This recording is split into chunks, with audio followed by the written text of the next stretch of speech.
አለን። ስለዚህ አሁን በዚህ ጽሁፍ መሰረት ክሌምህ ቅዱስ ሚካኤል ደግሞ ያድናችኋል ብላችኋል ነው የምትለው? አይ አንተ አስረዳን እንጂ። ይኸው እዚህ ጋር መጨረሻ ላይ ራሱ አዳኙ ማን እንደሆነ በግልጽ አስቀምጦታል። ሁለተኛው 71 ላይ ኃጢአቱም እንደ ባህር አሸዋ እንደ ዱር ሳር ቢበዛ ይሰረይለታል፣ ቢሞትና ወደ ኩነኔ ቢቀርም እንደ ቤተሰብ ይሆናል እንጂ በቅዱስ ሚካኤል አማላጅነት እግዚአብሔር ፈቅዶ እስኪምረው ድረስም አይቃጠልም ማለት። እዚህ መሐሪው ማን ነው? እዚህ ጋር እግዚአብሔር ነው። እኛ ደግሞ በቅዱሳን አማላጅነት፣ በድንግል ማርያም አማላጅነት፣ በእነሱ አማላጅነት እናምናለን። በእነሱ አማላጅነት ከላይም ያለው ነገር በክርስቶስ ላላመነ ሰው ሚካኤልም ወደ ምልጃ አይሄድም። ሲጀመር የሚያማልደውም ምንም የሚለው ሲጠይቁትም የሚሰማው ክርስቶስን ለሚያቅሰው ነው። ሚካኤል ያለው ክርስቶስ አካል ውስጥ ነው። እኛም ያለነው የክርስቶስ አካል ውስጥ ነው። ስለዚህ አንድ አካል ስለሆነን በክርስቶስ ሁላችንም ያን በዛ በኩል የሚገኘው ነገር ይገኛል። ከዛ ውጭ ግን ያለ ሚካኤል ምልጃ አትድኑም የሚል ትምህርት የለም። እዚህም ጋር መጨረሻ ላይ እግዚአብሔር ፈቅዶ እስኪምረው ድረስ ይላል። ስለዚህ መሐሪውም እዚህ ጋር የተቀመጠው መሐሪ ሚካኤል ሳይሆን እግዚአብሔር ነው። ሰማው። እሺ ከወንድማችን ቴዲ ጋር ትቀጥላለህ። ወንድማችን ይሄ እውነት አርነት ያወጣል ከሚለው ግን እኔ እዚች ላይ አንድ ነገር ብቻ ልበልህና ከትንሽ 1-2 ደቂቃ ከኔ ጋር አውርተን ከእሱ ጋር ትቀጥላለህ። ግን እዚች ጋር አንድ ነገር ልጠይቅህ፣ አሁን አንተ ስላነሳኸው ማለት ነው። ኃጢአት ንስሐ ያልገባ ሰው መንግስተ ሰማይ ይገባል? ንስሐ ሳይገባ ሰው ቢሞት መንግስተ ሰማይ ይገባል? አይገባም። እንዴት ይገባል? ከነ ኃጢአቱ። ኦኬ፣ ይሄ ሰው ሞቶ ወደ ኩነኔ ቀርቧል አለ በኃጢአቱ ምክንያት። እሺ አይደል? ወደ ኩነኔ የሚቀርብ ነው የሚለው። ስለዚህ ይሄ ሰው ከነ ኃጢአቱ እንደ ምድር አሸዋ ቀርቦ በዝቶ እንደ ዱር ሳር በዝቶ ሞቷል። ሞቶ ወደ ኩነኔ ቀርቧል። ስለዚህ ንስሐ ሳይገባ ወደ ኩነኔ የቀረበን ሰው ሚካኤል በአማላጅነቱ ሊያወጣው ይችላል እያልክ ነው? አላልኩም። እሱም አይልም። እግዚአብሔር ፈቅዶ ነው የሚለው። እሱም ጽሁፉም እኮ እግዚአብሔር ፈቅዶ ነው። ቆይ እግዚአብሔር ንስሐ ሳይገባ የሞተን ሰው ወደ ኩነኔ የቀረበን ሰው ንስሐ ሳይገባ ወደ ኩነኔ የቀረበን ሰው በፊት ለፊቱ ላይ ለኩነኔ ቀርቧል። ኦልሬዲ ሰውየው በቃ ተፈርዶበታል ማለት ነው። ኩነኔ ማለት መፈረድ ማለት ነው። ይሄንን ሰው ሚካኤል አረ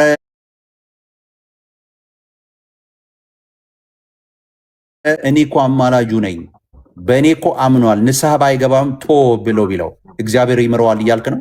በእኔ አምኗል አይለውም። አንደኛ ነገር በእኔ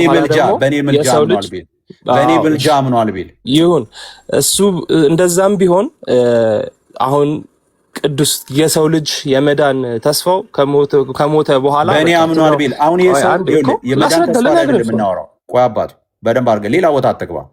እኔ እዚች ጋር ነው የምናወራው። እዚች ጋር ይሄ ሰው ይሄ ሰው ሞቶ በደንብ ሰው ሞቶ ወደ ኩነኔ ቀርቧል። ወደ ኩነኔ ቀርቦ እያለ ንስሐ አልገባም። ኃጢአቱ እንደ ምድር አሸዋ እንደ ምድር ሳር እንደ ምድር አሸዋ በዝቶ ነው የሞተው ይሄ ሰው እና ወደ ኩነኔ ቀርቧል። ወደ ኩነኔ ከቀረበ በኋላ ወደ እግዚአብሔር በቃ ሊገባ ሲል ምንድነው ያለው? ሚካኤል ይመጣና በአማላጅነት ያምኗል ይላል። በእኔ አማላጅነት አምኗል ይላል።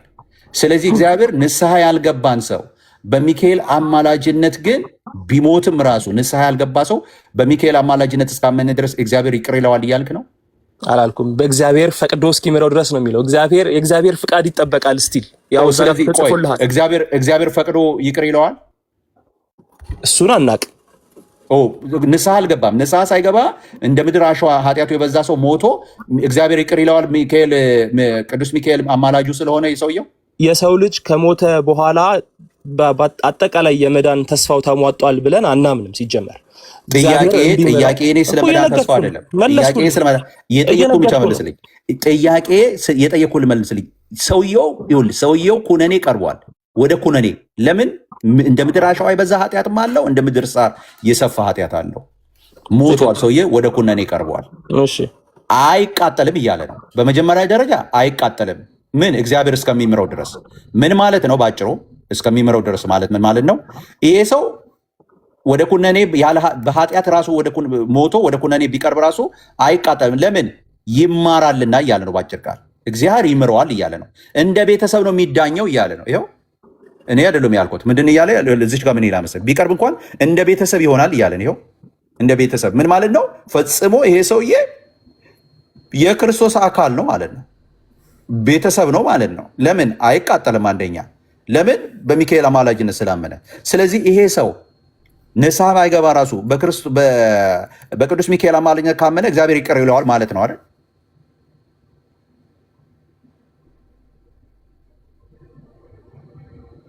አለ ሞኬ ሞኬ አለ እኔ ያለው ወንድምነት አለ። ሰላም ለእናንተ ወንድናቸው ወንድሞቼ እና እህቶቼ ሰላም ናችሁ? እኔ አንዴ ቆይ፣ ቴዳ ይቀድማል። አንድ ጊዜ ሚውት አድርገው። ቴዲዬ ለቴዲዬ ያውራ ሊወጣ ነው። ኦኬ እሺ፣ እሺ ቴዱዬ ቀጥሎ ወንድምነት። እሺ የጌታ ጸጋና ሰላም ይብዛላችሁ። ምናልባት መኮንን ቢችል ኖሮ አንድ ቀላል ጥያቄ ነበረኝ። እኔ በሀሳቡ ተስማምቻለሁ። መኮንን ሀሳብ ግን አንድ ጥያቄ የሚመለስልኝ ነገሩን በዛ ያጸናልኝ ነበር። ምናልባት ግን ኔትወርኩ ጥሩ አይደለም ይመስለኛል። የመኮንን ይሰማል? ምናልባት ከቻልክ አለ የመኮንን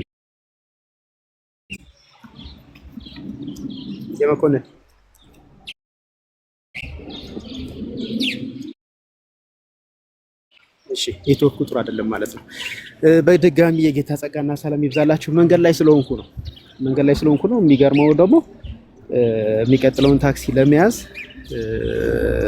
ያለውበት ቦታ ቆሜ ነበር። ወደ ውስጥ ገባሁ ከጫጫታው ለመራቅ ብዬ ይችን ሀሳብ ለመስጠት ብዬ ማለት ነው። በርዕሱ ላይ ነው ሀሳብ መስጠት የፈለግኩትኝ። በእርግጥ ለመወያየት አይደለም፣ ምክንያቱም ወደሚቀጥለው ቦታ መጓዝ ስላለብኝ ማለት ነው። ኦርቶዶክስ የማትሆኑበት ምክንያት ምንድን ነው ነው የቤቱ ርዕስ። ኦርቶዶክስ የማልሆንበት ምክንያት ለማሳየት ነው። የመጀመሪያው ትልቁ ነገር ኦርቶዶክስ የማልሆንበት ምክንያት ጸረ ኢየሱስ ላለመሆን ነው። ደግሞ አለ ኦርቶዶክስ የማልሆንበት ምክንያት ጸረ ኢየሱስ ላለመሆን ነው። ጸረ እግዚአብሔር ላለመሆን ነው። ጸረ ሥላሴ ላለመሆን ነው። ምን ማለት ነው እሱ? መጽሐፍ ቅዱስ እንደሚያስተምረኝ ክብር የሚገባው፣ ምስጋና የሚገባው፣ አምልኮ የሚገባው፣ እልልታ የሚገባው እግዚአብሔር ነው።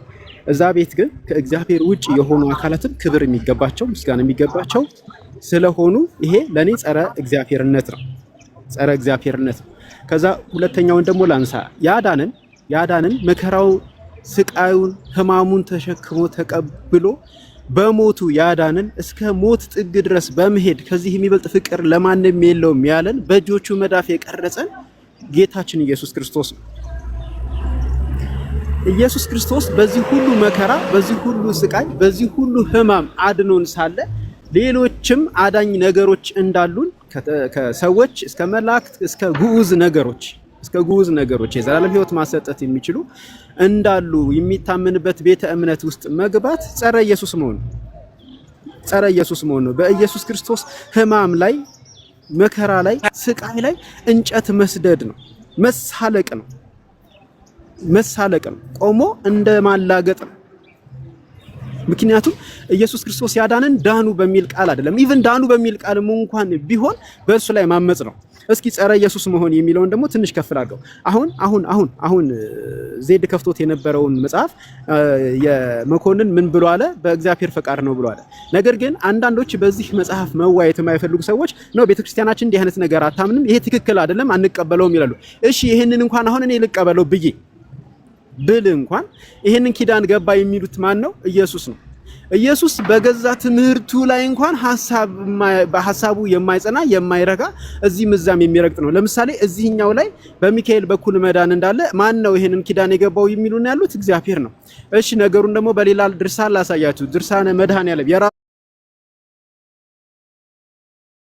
ድርሳን የኢየሱስ ክርስቶስ ድርሳን ወይም ደግሞ ድርሳነ መድኃኔዓለም ላይ ምን ይላል መሰላችሁ? አንተ ኦርቶዶክሳዊው አንተ ግለሰቡ ኦርቶዶክሳዊው የቁርባን በመሰረቱ ቁርባን የሚባለው ቃል የአዲስ ኪዳን ቃል አይደለም። አዲስ ኪዳን ላይ ቁርባን ከጌታ እራት ጋር የተገናኘበት አንድ ምንባብ የለም። አንድ ቦታ ላይ ነው ቁርባን የሚላለው። እሱም እንዳልኩት ከጌታ እራት ጋር አይገናኝም። ግን ለተግባቦት ያክል ቁርባን እያልኩ ልቀጥል። ቁርባን ልትቆርብ አስበህ ቤተክርስቲያን ብትገባ 5000 ሰው ታድናለህ። ሰምታችሁኛል ያልኩትን ወደ ቤተክርስቲያን ብትገባ ነው። አንተ ነህ እኮ የምታድነው። ይሄንን ኪዳን የገባው ማን ነው? ኢየሱስ ክርስቶስ ነው። እሺ በእነሱ ትምህርት እንሂድ። የጌታ እራት ወይም ደግሞ እነሱ እንደሚሉት ላውራ፣ ቁርባን የዘላለም ሕይወት ያሰጣል። ቁርባን የዘላለም ሕይወት የሚያሰጠው ግን ማንን ነው? ቁርባን ለተቀበለው ሰው ነው፣ ያውም ኦርቶዶክስ ነው። ይሄኛው ግን ቁርባን የተቀበለ ሰው አይደለም 5000 ሰው የሚድኑት። አንተ ቁርባን ለመቀበል አስበህ በገባህ ነው። ስለ መቁረቡም ራሱ አይናገርም መጽሐፉ። ያ ብቻ አይደለም 340 ሰዎችን ደግሞ 40 ታድናለህ። በዚህ ኪዳን መሰረት 5000 በየወሩ ታድናለህ። በየወሩ 5000 ሰው ታድናለህ። 340 ሰዎችን ደግሞ 40 ታድናለህ። በዚህ መንገድ ጸረ ኢየሱስ ስላለመሆን ጸረ ኢየሱስ ስላለመሆን ነገሩን ከዚህ ከፍ ስናደርገው ደግሞ እግዚአብሔር እንደተናገረው አንድ የመዳኛ መንገድ በዛም የዘላለም ሕይወት ዘርግቶልናል። በዛም በማመን ሰዎች መንግስቱን እንዲወርሱ ፈቅዷል። በዚህ መንገድ መንግስቱን የማይወርሱ ሰዎች ደግሞ መጨረሻቸው ጥፋት እንደሆነ ተናግሯል። ይሄንን ትምህርቱን ግን ውሸት ነው ይሉናል። በምን አይነት መንገድ ነው ውሸት ነው የሚሉን? ሲኦልም ከገባህ በኋላ ቢሆን ልትድን የምትችልበት እድል አለ። በርካታ እድል፣ 1 2 3 እያልን የምንቆጥረው አይደለም። ለመቁጠር በሚያዳግት ሁኔታ በርካታ እድል፣ ሲኦልም ከገባህ በኋላ ልትድን የምትችልበት እድል አለ። ይሄ ለኔ ጸረ ኢየሱስነት ነው። ቅድም እንዳልኩት በህማሙ በመከራው በስቃዩ ላይ ማላገጥ ነው፣ መጓደድ ነው። ስለዚህ ኦርቶዶክስ የማትሆነው ለምንድን ነው ብለህ ብትጠይቀኝ አንተ ወዳጄ ጸረ ኢየሱስ ላለመሆን፣ ጸረ እግዚአብሔር ላለመሆን፣ ጸረ ስላሴ ላለመሆን ነው እላለሁ። ስለዚህ በዚህ ምክንያት ከዘሬ አንድ ሰው እንኳን ኦርቶዶክስ እንደማይሆን ኪዳን እገባለሁ እኔ። ምክንያቱም ልጆቼን እንዴት እንደማስተምራቸው የልጅ ልጆቼ ላይ እንዴት መስራት እንዳለባቸው እንደምሰራባቸው ያውቃሉ። ስለዚህ እዚህ ያላችሁ የወንጌል አማኞችን የምነግራችሁ ልጆቻችሁን በቃል እግዚአብሔር አሳድጉ። አለበለዚያ የጨለማው ዓለም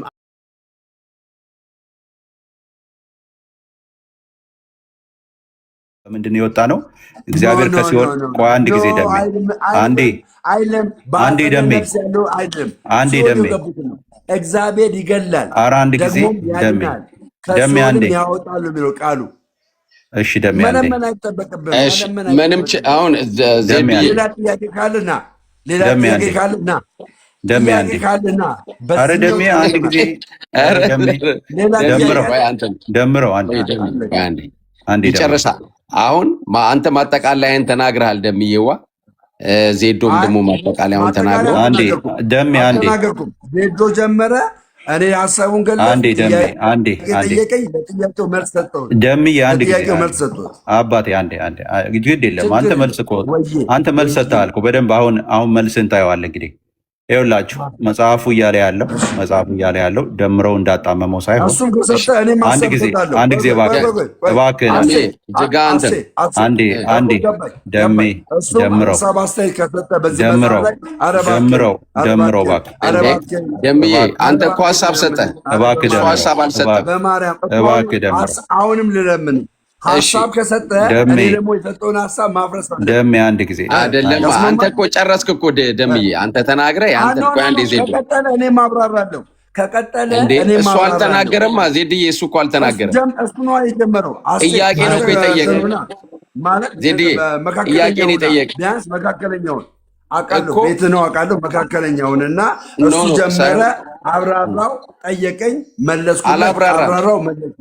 አንድ ጊዜ ደሜ በቃ እኔ ደግሞ መሀል ልግባ። ቆይ አንዴ ዜዶ ጥያቄ ጠየቀ ደምዬዋ፣ አንተ በምትፈልገው አይነት መልክ የቤተ ክርስቲያናችንም አስተሳሰብና አመለካከት ይሄ ነው አልክ።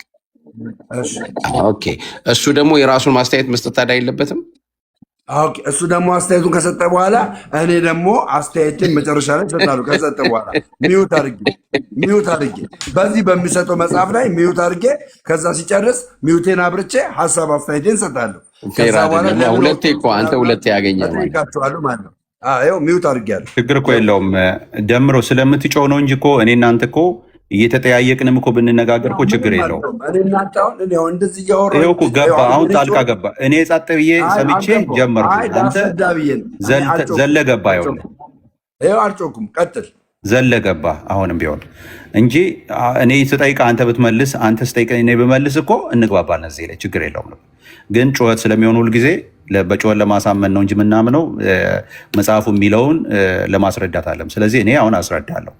ይኸውላችሁ በደንብ ስሙ የሚለው ይሄንን ያደረገ ብሎ ይሄንን ያደረገ ሰው ምንድን ነው በህይወቱ ሀፕን የሚያደርገው የሚለውን ይሄን ቦታ ይናገራል ማለት ነው መጽሐፉ። መጀመሪያ ምን ይላል? ይሄንን መጽሐፍ የቱን? ይሄንን ድርሳነ ሚካኤልን ምን ያደረገ?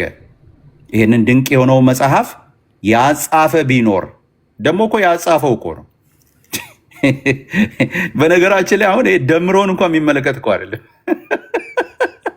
ያጻፈ ቢኖር ነው የሚለው። ያጻፈ ቢኖር በቅዱስ ሚካኤል ስም ለቤተ ክርስቲያን፣ ከዛስ ለቤተ ክርስቲያን ደግሞ ምን እቺ ደሜን ትመለከተዋለች። ያጻፈው ማን ነው? የጻፈው እንግዲህ እዚህ ውስጥ ያለ ይሄንን የጻፈው ሰውዬ እንትን ነው። ደሜን ግን እቺ ትመለከተዋለች። ደሜ ይዞ መግባት አለበት። ምን ይዞ መግባት አለበት?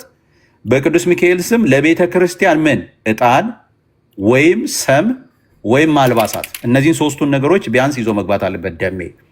ኦኬ፣ ዕጣን ወይም ሰም ወይም አልባሳት፣ መጎናጸፊያ፣ ልዩ ልዩ ንዋየ ቅዱሳትን ብዙ አሉ ማለት ነው።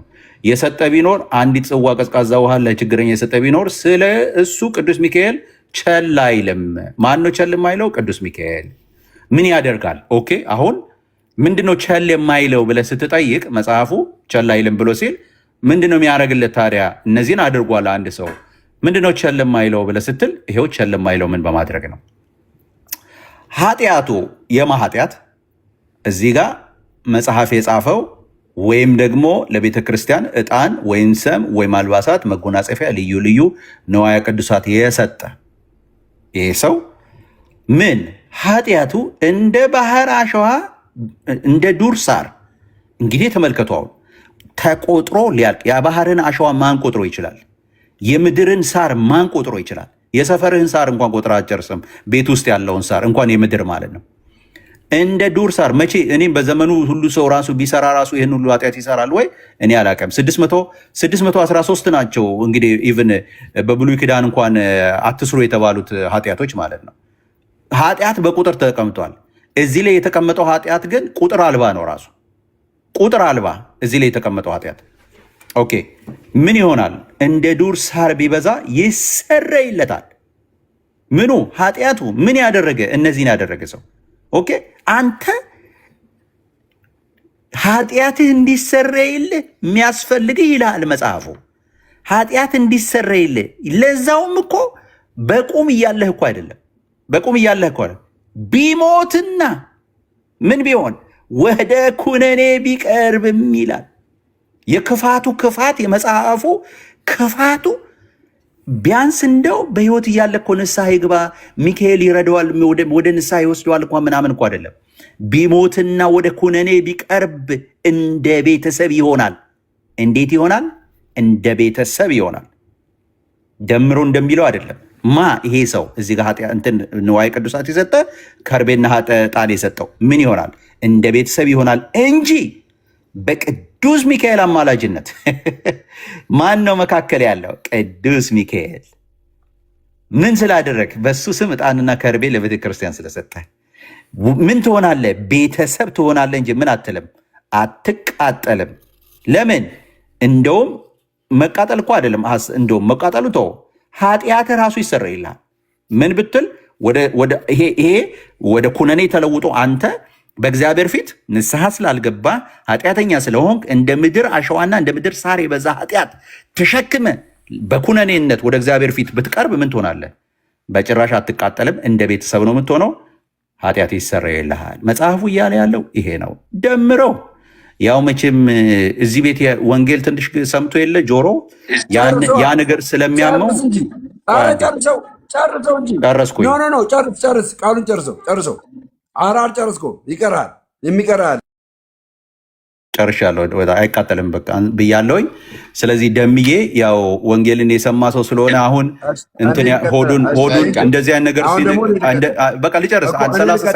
30 ሰከንድ ልጨርስ። ደሜ አንተ ታወራለህ። ከዛ በኋላ እኮ አንተን የምትቀጥለው እኮ ልጨርሳ። ላጠና ትጠይቀኛለህ። አይ ሌላው ሰዎች ስለሚናገሩ አይደለም። አይ እንትኑን ማጠቃለያውን ብቻ ነው ደምዬ ተው። አይ እንዴ ችግር የለም ማለት እሱ ጠየቀኝ መለስኩለት። አልጠይቀውም እንዴ እኔ መለስ ካለ ደምዬ በቃ አሁን አትጨቃጨቅ፣ ደምዬ አትጨቃጨቅ። ማጠቃለያ ነው የምትሰጠው። በቃ እኔ 30 ሰከንድ ነች፣ አልቆየም። 30 ሰከንድ ይኸውላችሁ። አሁን አያችሁ ደሜ ጆሮን ያሳክከዋል። ይህን ሲሰማ ቶሎ ብሎ ወደ ምንድን ነው የሚወስደው? እንደምንም አድርጎ እችን አውጥቶ እውነተኛ ለማድረግ ነው። ለምን መሰላችሁ? ሰዎች ከሞቱ በኋላ እኮ ነው ለዛው ያለ ንስሐ ይላሉ እነሱ። ያለ ንስሐ የሞቱ ምንድን ነው የሚሆኑት? ወደ ፍርድ ነው የሚሄዱት። ለምን? ስራ ኃጢአትን ንስሐ ሰው ካልገባ ወደ ሲኦል ነው የሚወርደው ብሎ ስለሚያስተምሩ፣ ወደ ካህን ካልቀረበና ሰው ንስሐ ካልገባ ወደ ሲኦል ነው የሚሄደው ብሎ ስለሚሉ ያችን ለማጥፋፋት የሞተና ወደ ኩነኔ የቀረበን ሰው አይ እግዚአብሔር ከፈቀደን ይላል አይልም መጽሐፉ ጭራሽ አይቃጠልም ነው የሚለው። ይሰረይለታል የሚል ይሰረይለታል እያለ ሊሰረይለት ይችላል ይላል ደሜ። አይቃጠልም እያለ አይ እግዚአብሔር ከፈቀደ ብቻ ነው እኮ እንጂ ይቃጠላል ይላል ደሜ። ስለዚህ የማይገናኝ ነገር ነው የሚያወራው። ቴንክ ዩ ተባረኩ። ተባረከ። አሁን ደምዬ ደግሞ አይ ደሜ አንተ የራስን ክፈትለት። እሺ ልክ ነው። አይ ፌር እንዲሆን ክፈትለት። እሺ እግዚአብሔር ያክብረን። እሺ ከስር ምን ይላል? በቅዱስ ሚካኤል አማላጅነት እግዚአብሔር ፈቅዶ እስኪምረው ድረስ አይቃጠልም ይላል። እዚህ ጋር እግዚአብሔር ፈቅዶ እስኪምረው ድረስ ማለት ያ ሰውዬ በቅዱስ ሚካኤል እንደተማረ በቅዱስ ሚካኤል አማላጅነት ምሬዋለሁ ብሎ እያለ ነው እግዚአብሔር። እዚህ ጋር ዜዶ ምሬዋለሁ፣ በቃ ምሕረት ሰጥቼዋለሁ እያለ ነው። ደምዬ አታውቅልህ አንተ እንደፈለግ አድርገህ ጠቅለል። ቆይ ምሬዋለሁ፣ በቃ ምሕረት አድርጌዋለሁ፣ ምሕረት ሰጥቼዋለሁ እያለ ነው። በታችኛው መሰረት ከላይ ያነበብከውን ሚዩትነ ከላይ ያነበብከውን ምን ይላል? በቅዱስ ሚካኤል አማላጅነት እግዚአብሔር ፈቅዶ እስኪምረው ድረስ አይቃጠልም ካለ እግዚአብሔር በቃ ደንግጎለታል፣ ወስኖለታል። እዚህ ጋር በዚህኛው ቃል መሰረት ይሰረይለታል። ወስኖለታል ወይ? ወስኖለታል። ይሰረይለታል ይላል። አሁን እዚህ ጋር እግዚአብሔር እንደወሰነለት ነው የሚናገረው። ይኸው ይሰረይለታል ይላል። ኖ እላ ያለውማ ኃጢአት ሰርቷል እኮ ኩነኔ ያርጓል። ነገር ግን አይሰረይለትም እያልክ ነው። ላይሰረይለት ይችላል እያልክ ነው ደምዬ። ቆይ አሁን እዚህ ጋር የእግዚአብሔር ፍቃድ አለበት የለበትም? የሰውየው ኃጢአት ሊሰረይለት እኛ የምናውቀው አንድ ነገር ነው። ደሜ በመጽሐፉ መሰረት እኛ የምናውቀው እኮ ጠየቀኝ አይደል? በቃ ልመልስልሃ። በዚህ መጽሐፍ መሰረት ይሄ ሰውዬ ኃጢአተኛ ነው። ኦኬ፣ በኃጢአተኛ ነው፣ ሞቷል። ኃጢአተኛ ነው፣ ንስሐ አልገባም፣ በኃጢአቱ ሞቷል። የሞተና ወደ ኩነኔ የሚቀርበው ይሄ ሰው ይሄ መጽሐፍ የሚሰጠው ተስፋ ምንድን ነው? ይሰረይለታል፣ አይቃጠልም የሚል ነው። እግዚአብሔር ፈቅዶ እስከሚምረው ድረስ። ስለዚህ እግዚአብሔር ያንን ነገር አሁን እንደተቃጠለ ነው የምታውቀው አንተ። ይኸው ይሰረይለታል፣ በቃ ይሰረይለታል። እንደ ቤተሰብ ነው የሚሆነው። ይሰረይለታል፣ አይቃጠልም። ዜዶ በቃ አንተ የእሱን ይንገረን። ዜዶ አይቃጠልም ካለም ይቃጠላልም ካለ ሰው ይፍረድ። በቃ አይደለም እዚህ ጋር በትርጉሙ መሰረት የእግዚአብሔር ፍቃድ እዚህ ጋር የሚታየው። እሺ እግዚአብሔር አይምረውም፣ እዚህ ጋር አይምረውም። ደሜ አይምረውም፣ ወስኗል። እግዚአብሔር ወስኗል። አይምረውም፣ እዚህ ጋር ግን ወስኗል። ኦኬ፣ ላይምረው ይችላል። አዎ ቴንኪው፣ ላይምረው ይችላል። በቃ ቆይ ያዝልኝ። ቴንኪው፣ በጣም ቴንኪው። ያዝ ላይምሮ ቀርታችሁልኛል። ይችላል ላይምሮ ይችላል ነው ያልከው አይደል? ላይምሮ ይችላል ነው ያልከኝ አይደል? ዋናው የእግዚአብሔር ፍቃድ ነው። ቆይ ላይምሮ ይችላል ነው ያልከኝ አይደል? ሊምሮም ላይምሮም ይችላል። ኦኬ እሺ፣ በቃ ያዝልኝ። አሁን እሱን ያዝልኝ። ሊምሮም ላይምሮም ይችላል። ያዝልኝ። እሺ ያዘው። ኦኬ፣ ይሄ ኃጢአቱ እንደ ምድር አሸዋ እንደ ዱር ሳር የበዛ ሰው ይሰረይለታል አይሰረይለትም? እግዚአብሔር የዚህን ሰው ኃጢአት ሊሰርይለትም ላይሰርይለትም ይችላል። ጨርሻለሁ። ደም አስችዬ በቃ እኔ ደግሞ ደሜ እድሉን አልተጠቀመም። ይልቁኑ ደሜ ዛሬ ተሸውዷል፣ እድሉን አልተጠቀመም። አዳምጡኝ። እዚህ ጋር ክፈትልኛ ወንድም አለሜ ክፈታ። ለምን ክፈትለት፣ ችግር የለውም። አንድ ደቂቃ እንሰጠዋለን። ምን በቃ እኮ ገደል መጽሐፉን እኮ ራሱ ገድሉን እኮ ገደል ከተተው ገድሉን እኮ ገደል ከተተው እኮ ደሜ ዛሬ ችግር የለም።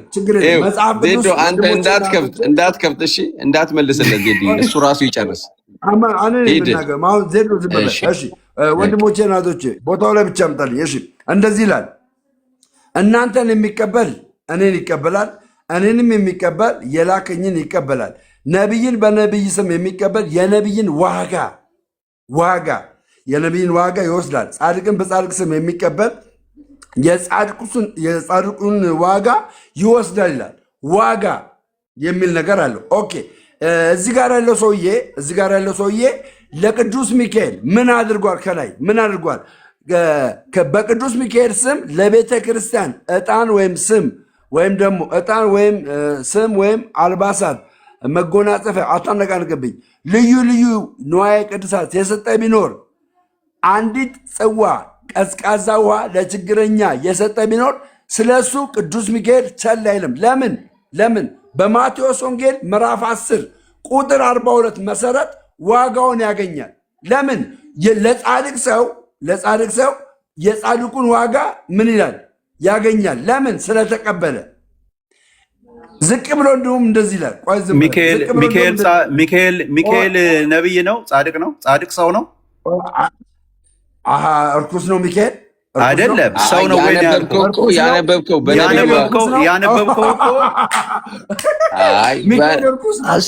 ጥያቄ መጠየቅ ይቻላል? ደሜማ አንተን ሚካኤል እርኩስ ነው ወይ? ጥያቄ መጠየቅ ይቻላል? አላለም። አትግቡብኝ። ኧረ በማምላክ አትግቡብኝ። እኔ ነኝ ተረኛ።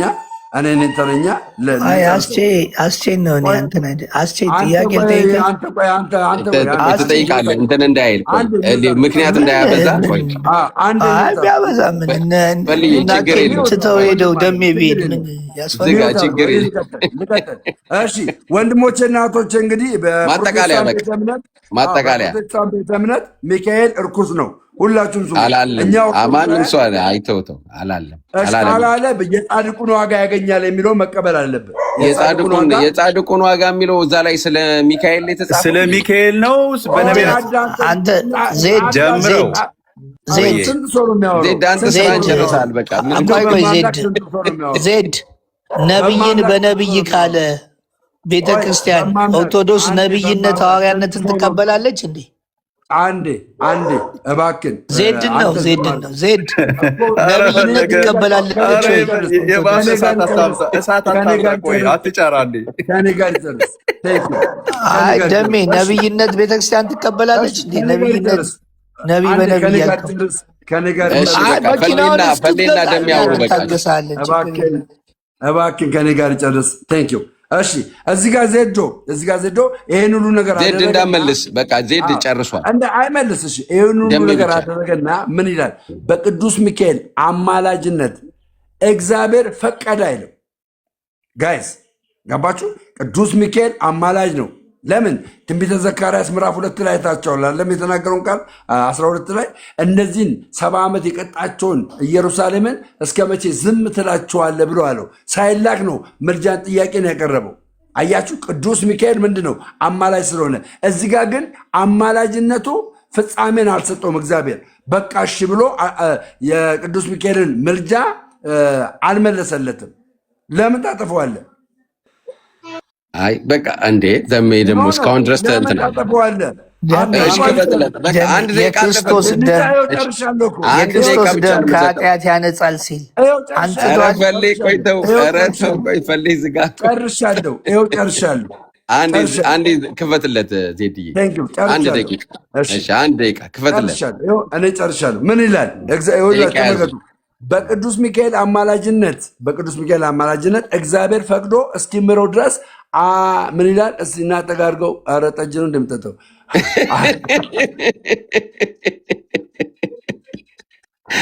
ሎሚ ነው። አይዞህ ሌላ ነገር አይታየም እንዴ?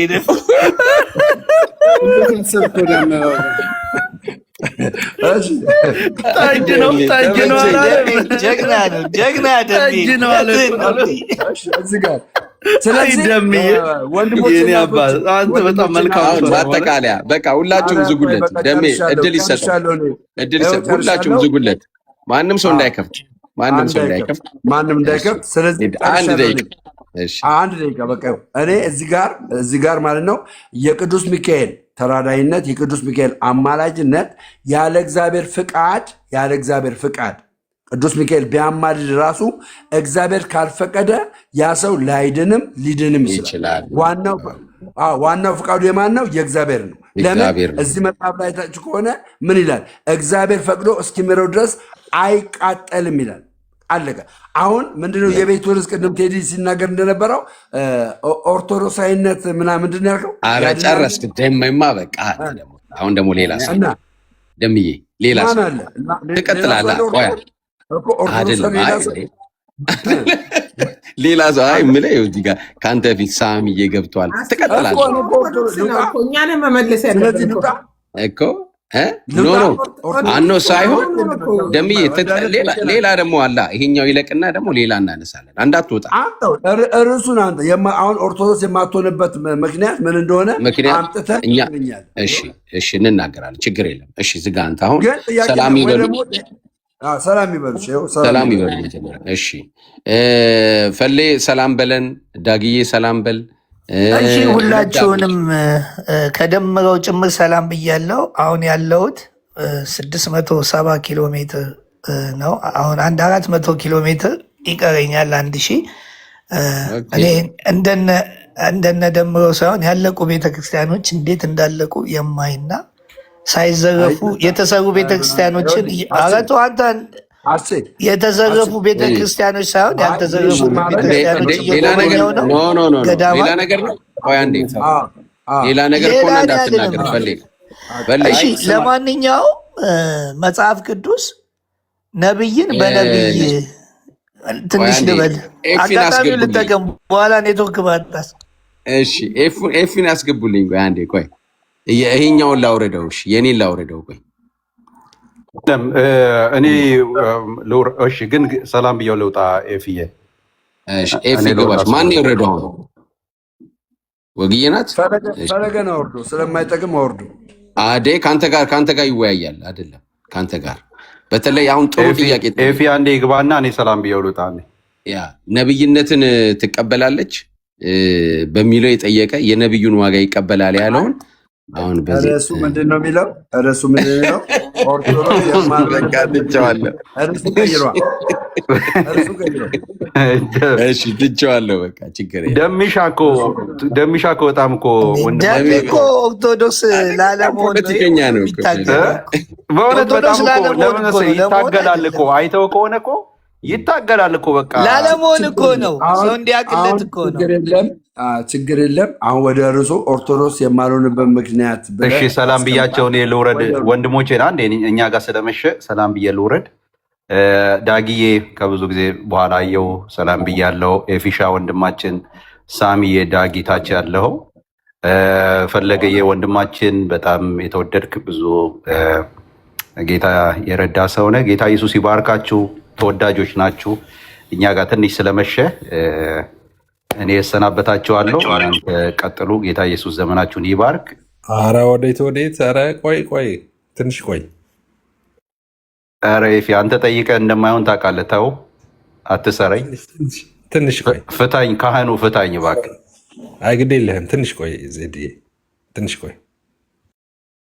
እሺ ኦኬ ሰላም ብለናል። ዳግዬ ሰላም በል። እሺ ሁለት ዳጊዎች ሰላም በሉ። ሳሚዬም ሰላም በል። ዛሬ ደሜን በቃ ጭምቅ አድርገን ወደ ድሮ እንመልሰዋለን። እንደ መነውን ታውቃለህ? ኧረ ደሜ መነው፣ የሀረሩ መነው።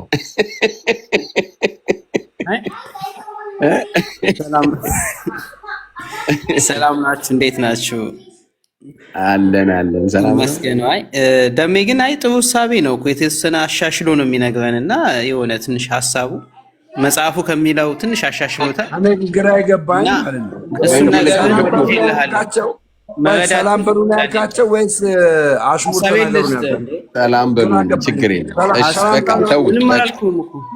ምንም አላለም። አደነቀ እኮ ደሜ እሱ እኮ አደነቀ እንጂ ምንም አላለም። ሀሳቡን በቃ እንዴት ነው ስሜት እንዲሰጥ አደረገ። መጀመሪያ ሰላም ታውቃለህ። የተሻለ ነው። ይሄ ዕጣን የሚለው ሀሳቤን ልስጥህ። የ50 ሰው ግምት እኮ ነው።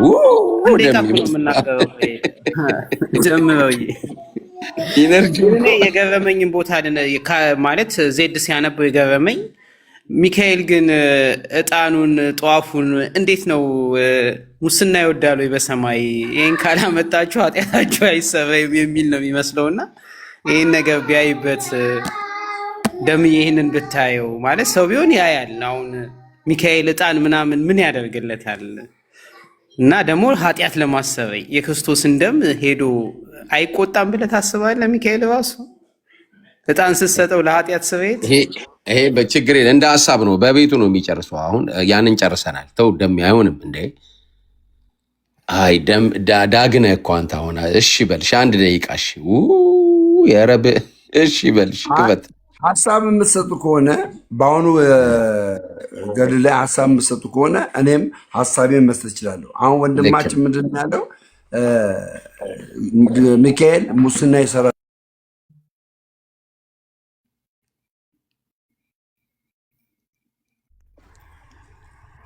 ማን ነው የሚታረገው?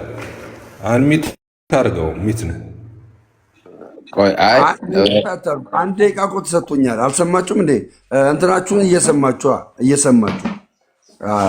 አስቼን እየሰማችሁ ሞሬተሮች፣ 1 ደቂቃ ተሰጥቶኛል። ምንድን ነው ያለው ወንድማችን? እንግዲህ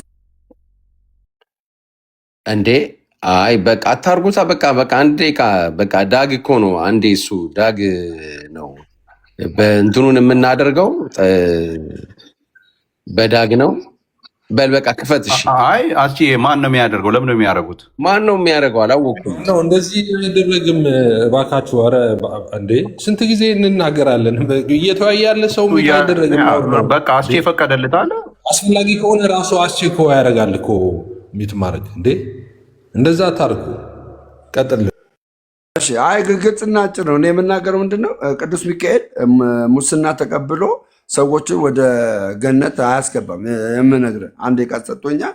ወደ ገነት አያስገባም። እዛ ጋር በጻድቅ ስም እንደሚደረግ ያንን ያደረጉት መጽሐፉም ያንን የዘረዘረው እና ያንንም እንኳን አድርገው በቅዱስ ሚካኤል ምልጃ ስርየትን አላገኙም። እግዚአብሔር ነው ፈቅዶ፣ ቀጥታ ቃሉ የሚለው እግዚአብሔር ፈቅዶ ሊምራቸው ይችላል። ዋናው ወሳኙ ማን ነው? እግዚአብሔር ነው። ቅዱስ ሚካኤል ምን ስላለ ስላማለደ ብቻ ዳኑ እያለ አይደለም መጽሐፉ። ሊድኑም ላይድኑም ይችላል። ዋናው ማን ነው? እግዚአብሔር ነው እያለ ነው። ጨርሻለሁ። እሺ ኦኬ። ሰላም ያላለ የለም አይደለ? መልካም። እሺ አሁን እኔ አንድ እንትን አሰማችኋለሁ። ድምፁን አፎኛል። ሰላም ይበለኝ ዳጊ ኤፍሬም። ዳጊ እንትን ከማለቱ በፊት እኔ ደሜን መጀመሪያ አንድ ጥያቄ ልጠይቅ። ሰላም እልሃለሁ በደንብ በኋላ ሰላም እልሃለሁ። ከዛ በፊት ግን አንድ ጥያቄ ልጠይቅ። ግንበኞች የናቁት የማዕዘን ድንጋይ ራስ ሆነ የሚለው መጽሐፍ ማንን ነው? ኢየሱስ። የኢትዮጵያ ኦርቶዶክስ ተዋሕዶ ቤተክርስቲያን ኢየሱስ አይደለም ትላለች። ታሳየ። ማሳይ ደግሞ ከገድል ላይ አይደለም ከመጽሐፍ ቅዱሷ ላይ ነው ማሳይ። አሁን ትመጣለህ አትመጣም? ወደዚህ ቀሉን ትተህ ከመጽሐፍ ላይ ነው ማሳይ፣ ከመጽሐፍ ቅዱሷ ላይ ነው ማሳይ።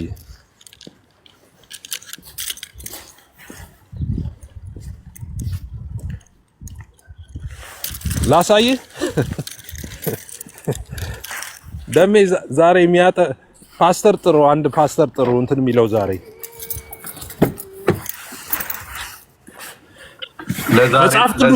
ለዛሬ እኔ እሆናለሁ። ችግር የለም። የ2000ውን መጽሐፍ ቅዱስ ያዝ ደሜ። እንግዲህ መጽሐፍ ቅዱስ ላይ በተለያዩ ስፍራዎች ላይ ተገልጧል።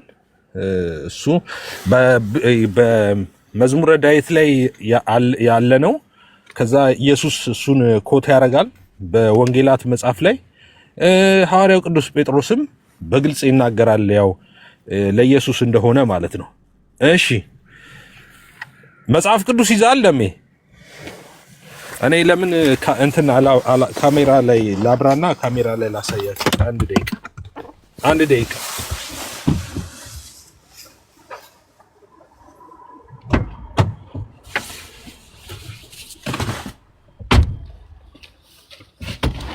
የ2000 እትሙ እኔም ፊት ለፊቴ አለ ወንድምነት ከፈለክ። እሺ አይ አውጥቻለሁ እኔ መዝሙረ ዳዊት 115 ኦኬ መዝሙረ ዳዊት 115 ከቁጥር ስንት 22 ቁጥር 22 ላይ ግዕዝ አልረሳውም አይደለ? ግዕዝ ረስቼ ከሆነ ታርሙኛላችሁ። 15 ነው 17 ነው ኤፍ 15 ቆይ 17 አየህ ለዛ እኮ ነው 17 22 17 22 ለምንድን ነው የኔ እንትን የተዘቀዘቀው? ለምንድን ነው ሳጸልይ ገብተህ ነዋ። ለእናንተ በትክክል ነው የሚታያችሁ መጽሐፉ ወይስ? አረ ተዘቅዝቋል እንዴ ስክሪን ላይ ለእኔ እኮ አልተዘቀዘቀም። ሳየው እንደዚህ በአካል ማለት ነው። ምንድን ነው የሆነው? ቆይ እስቲ ዘግቼ ልክፈተው። አንድ ጸልዬ ግባ ኤፊ ጸልዬ ግባ። እንደዛ ይመስለኛል እንዴ። አረ የሆነ ነገር በሉኝ። ወይኔ ነበር ልክ አይደለ እንዴ? ልክ እኮ ነው እኮ ልክ ነው። አይ እንትን ነው እንትን በለው እስቲ ገልብጠው። እስቲ ቆይ ገልብጠው፣ ፍሊፕ አድርገው እስቲ ስልኬን ልገልብጠው። ገልብጠው በቃ አሁን ልክ ነው። አሁን ያው ኖ እንትኑን እንጂ ካሜራውን ያው ነው ተገልብጧል። ካሜራው ነው እንዴ? ቆይ አሁን ገልብጬው ነው እኮ። ኦኬ መጽሐፍ ቅዱሱ ስንት ነው? እሺ መዝሙር 117 ሁለት ተገልብጣችሁ ላይ ሄዱና መዝሙር 117 ከቁጥር 22 ላይ አውጡልኝ። 117 ከቁጥር እኔ 15 ያልኩት ከላይ ያለችው ነው እንጂ አንድ ይቅርታ አድርግልኝና ቤተክርስቲያን ስንት አይነት እትም ነው ያላት? እንግዲህ 4 እትም ነው ያላት። ገብቷል? ከ2000 በፊት የነበራት መጀመሪያ እናንብብ እንጂ በፊት የነበራት ቆይ የቤተክርስቲያን መጽሐፍ ይሄ ብቻ አለ መጽሐፍ ቅዱስ የኢትዮጵያ ኦርቶዶክስ ተዋሕዶ ቤተክርስቲያን መጽሐፍ ቅዱስ ነው። ኖ ይሄ ብቻ ይሄ ነው። ከዚህ በፊት መጽሐፍ ቅዱስ የላትም። ስለዚህ ይሄኛው መጽሐፍ ቅዱስ የተሳሳተ መጽሐፍ ቅዱስ ከዚህ በፊት ያለውንም 3ቱ መጽሐፎች ታመጣለህ። 3ቱ መጽሐፍ ይሄ መጽሐፍ ቅዱስ ትክክል ነው አይደለም? ደሜ ባጭሩ ይሄ መጽሐፍ ቅዱስ ትክክል ነው። ይሄ መጽሐፍ ቅዱስ ገና ብዙ የሚሻሻል ነገር አለው ማለት ቃሉ ላይ ራሱ ይናገራል። እዚህ ጋር ይናገራል መጽሐፍ ቅዱስ ሆኖ የሚሻሻል ነገር አለ። እሺ አንዴ እናንብብ። መቅደሙ ላይ ማንበብ ትችላለህ። መዝሙር አንዴ ላንብብ እንዴ? ህዝቡ እየተደበቀ ነው እኮ። መዝሙረ ዳዊት በዚህ ብቻ መወሰን አችልም። ኧረ አንዴ ላንብበው ይነበብ። መዝሙረ ዳዊት በኦርቶዶክስ ቤተክርስቲያን የ2000 እትም መጽሐፍ ቅዱስ 80 አሐዱ ላይ መዝሙረ ዳዊት 117 ከቁጥር 22 እሺ ግንበኞች የናቋት ድንጋይ እርሷ የማዕዘን ራስ ሆነች። እደግመዋለሁ። ግንበኞች የናቋት ድንጋይ እሷ የማዕዘን ራስ ሆነች ይላል። ማናት እቺ ግንበኞች የናቋት የማዕዘን ራስ የሆነችው? መጽሐፍ ቅዱስ ራሱ ኢየሱስ እንደሚነግረን በወንጌላት መጽሐፍ ላይ እንደምታስታውሱት ደጋግሞ ኮት አድርጎታል። ጴጥሮስም ይሄ ግንበኞች የናቁት የማዕዘን አለት የማዕዘን ራስ ኢየሱስ ነው ብሎ ነግሮናል ጴጥሮስ።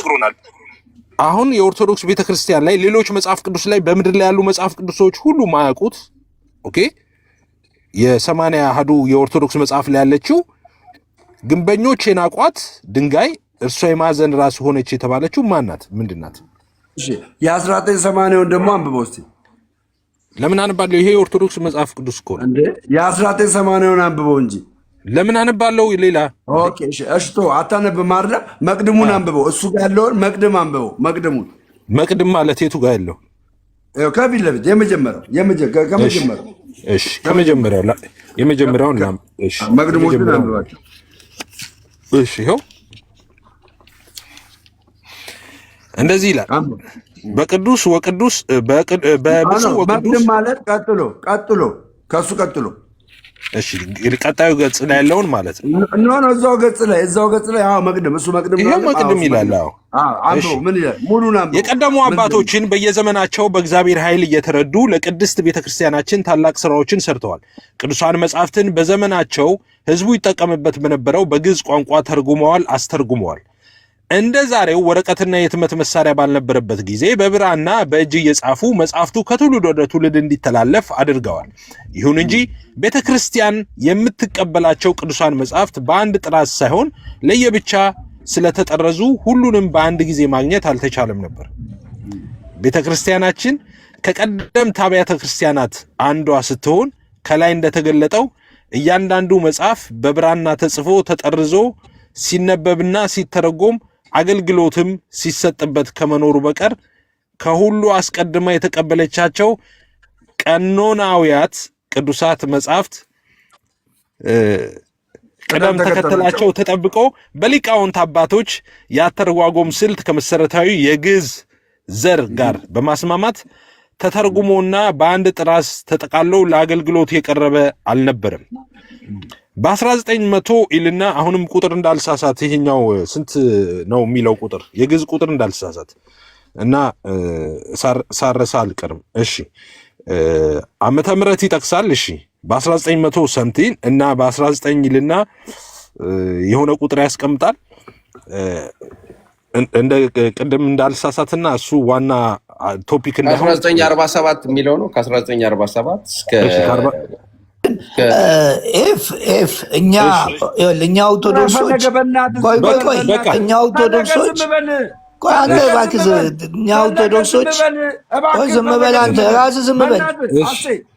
እኛ ኦርቶዶክሶች 2000 እነ ዳንኤል ክብሬት እንትን ያሉትን አንቀበልም። ማርያምን አይናገርም። ዝም በል ገብቶሃል? እኔና ኤፍሬም ነው። ይሄ 2000 ነው። እኔ አሁን 1947 ዝም በል ፈለገ ዝም በል። ለምን አንተ እኔ ኦርቶዶክስ እንዳልሆንኩ እሱ ዝም በል የሚለው? እኔ እኮ ኦርቶዶክስ ነኝ። ይሄ ያልሆነ ሰው እንዲህ ያታቅሙ ከኔ ጋር ያወራ ኤፍሬም። እሺ ምክንያት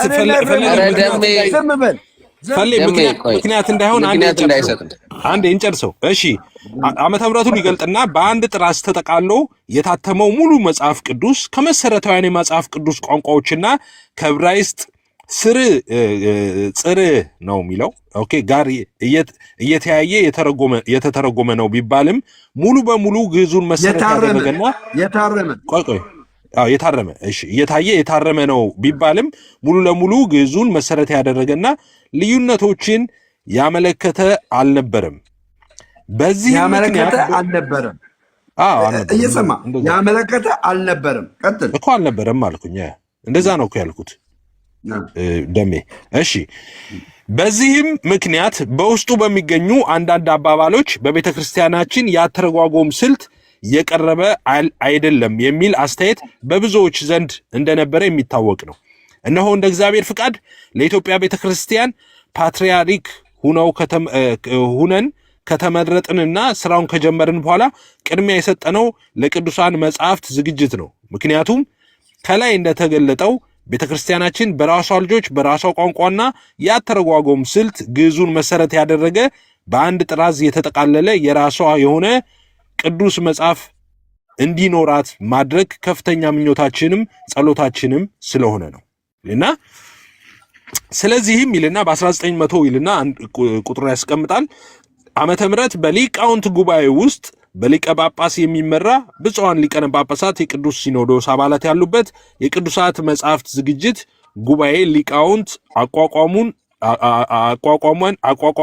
አቋቁመን ስራውን ጀመርን። ኦልራይት በየጊዜው ስራውን በቅርበት እየተከታተልን ከጉባኤው የሚቀርብልን ሐሳብ መሰረት ለስራው የሚያስፈልገውን ሁሉ በማድረግና ጉባኤውን በማጠናከር የግዕዙን ዘር መሰረት አድርገን ከመሰረታውያን የመጽሐፍ ቅዱስ ቋንቋዎችና ከዕብራይስጥና ከጽር ጋር እየተያየ እንዲሰራና ልዩነት ቢገኝ ከግርጌ ማስታወሻ እንዲታይ መመሪያ ሰጠን።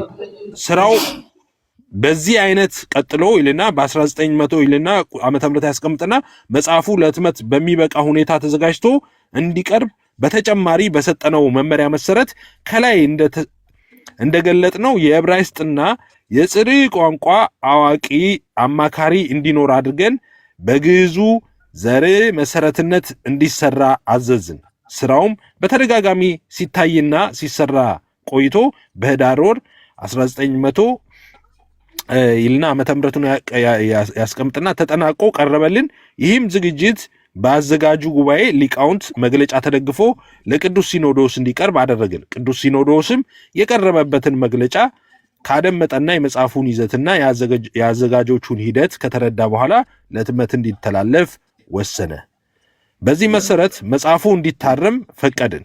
ምናልባትም ከግዕዙና ከአማርኛው ምንባብ ያመለጡ ቃላቶች ቢገኙ የመጽሐፍ ህትመት በአንድ ጊዜ ፍጹም ሊሆን ስለማይችል ከአንባቢያን የሚቀርብልን አሰባስበን በሚቀጥለው ህትመት እንዲታተም እናደርጋለን። ስለዚህ ከእግዚአብሔር መንፈስ የተጻፈ መጽሐፍ ሁሉ ለፍጹም ትምህርትና ለተግዛጽ ልብንም ለማቅናት ለጽድቅም ላለው ጥበብ ይጠቅማል። የእግዚአብሔር ሰው ፍጹምና በጎ ምግባር የተዘጋጀ በቃኝ እንዴ ደሜ በቃ መልሱ እኮ መለስ ነው። መልሱ ምን ይላል? አሁን ላነሳው አንዴ ይቅርታ ልጨርሰው። አሁን ላነሳው ኤፍሬም የከፈተው ቪዲዮ የተገለበጠ ስለሆነ ዜድ ይክፈተው ብዬ ነው። የኤፍሬም የተገለበጠ ስለሆነ ሰው አብሮት አላነበበም እና ሰው ዜድ የምፈልገው መጨረሻ ላይ የተናገርከው ቃል ደሜ ተረጋጋ እንጂ ጊዜ እኮ ይሰጣል። እኔ ላድርገው በትልቁ አድርገኝ። ዜድ የለም ዜዶ የለም። አንድ ጊዜ ቆይ፣ እኔ አንድ ጊዜ እንዲጨርስ ሐሳቤ እንዲጨርስ አድርጉኝ። በትልቁ አድርጉት። አንድ ጊዜ በትልቁ አድርጉት። ደሜ እሺ፣ ቆይ ደምረውን አድርጉት። ደሜ መቅድሙ ላይ ምን አነበብን መሰለ? ኦኬ፣ ቆይ አንድ ጊዜ እያነበብኩት እንትን እንዳልሳሳት እያነበብኩት ልንገርህ። መግቢያው ላይ ምን ይላል? ቆይ እንደዚህ ይላል የግዕዙን ዘር መሰረት አድርጎ ከመሰረታዊያን የመጽሐፍ ቅዱስ ቋንቋዎች ከዕብራይስጥና ከጽር ጋር እየተያየ እንዲሰራና ልዩነት ሲገኝ ይላል በግርጌ ማስታወሻ እንዲታይ መመሪያ ሰጠን ይላል አይደል? አንድ እሱ ነው ይላል አይልም? ይላል። አንደኛው እሱ ነው። ቆይ ስለዚህ አንድ ጊዜ ስለዚህ አንዴ መዝሙር 117 አውጣ። መዝሙር 117 አውጣ። አንዴ ምኑን ነው ማነበል እንዴ? ታወጣለህ። ይሄኛውን አንብበው። ዜድን በትልቁ አድርገው። ኖ አልሰማም። አልሰማም። ይህንን ስማ። በኋላ ነው የምንመለሰው ወደ አንተ እንዴ። ይኸውልህ እዚህ ግርጌ ጋር ይኸውላችሁ ግንበኞች የናቋት የድንጋይልና እርሷ የማዕዘን ራስ ሆነች ይላል። በምድር ላይ ያሉ መጽሐፍ ቅዱሶች ዕብራይስጡን ጨምሮ እንደዚህ ሚል በምድር ላይ የለም፣ ኤግዚስት አያደርግም። የግርጌ ማስታወሻውም ላይ አልጻፉትም። የግርጌው ማስታወሻውን ዜድ አሳያቸው። የግርጌ ማስታወሻውም ላይ ምንም የለም። ይኸውልህ ምን እንደሚል ታውቃለህ? የእግዚአብሔርን ስም እጠራለሁ የሚለው በግዕዝ የለም ይልና አመሰገኑት ይላል። ይኸውልህ አመሰገኑት ይላል። ከዛስ ዝማሬ ይላል፣ የልልታ የመድኃኒት ይላል። አቤቱ በግዕዝ ብቻ ይላል። አየህ፣ የግርጌ ማስታወሻ ላይ ፈጽሞ አላነሱትም። የግርጌ ማስታወሻ ላይ ግንበኞች የናቁት ድንጋይ እርሱ የማዕዘን ራስ ሆነ የሚለውን ግንበኞች የናቋት ድንጋይ እርሷ የማዕዘን ራስ ሆነች አሉ። ይሄ ለማን ነው የተሰጠው? ለኢየሱስ። የኢየሱስን ነው ነጥቀው። ቆይ ሐዋርያው ቅዱስ ጳውሎስ ጳውሎስ ሳይሆን ጴጥሮስ ታይፒረር ነው።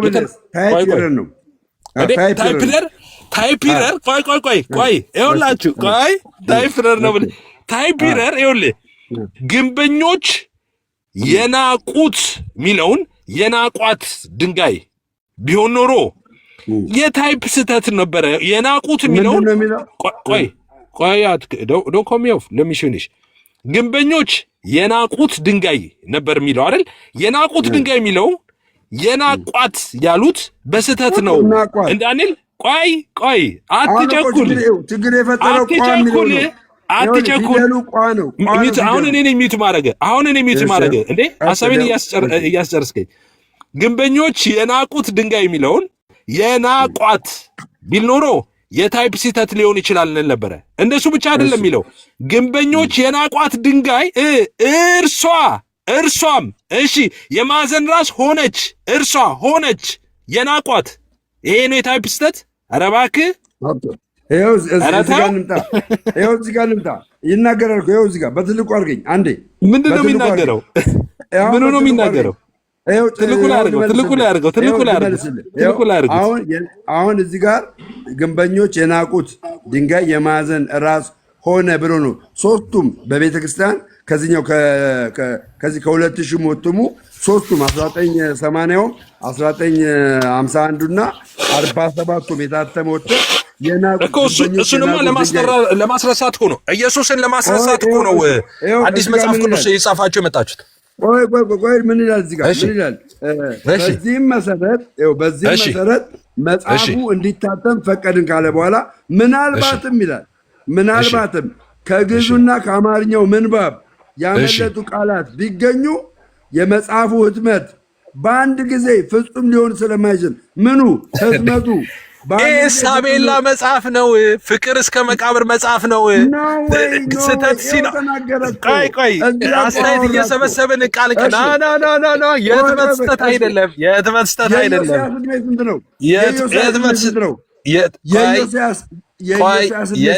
የታይፕ ስተት አይደለም። ቆይ ሆዶ ስንት ነው የኢዮስያስ ዕድሜ? ኧረ እባክህ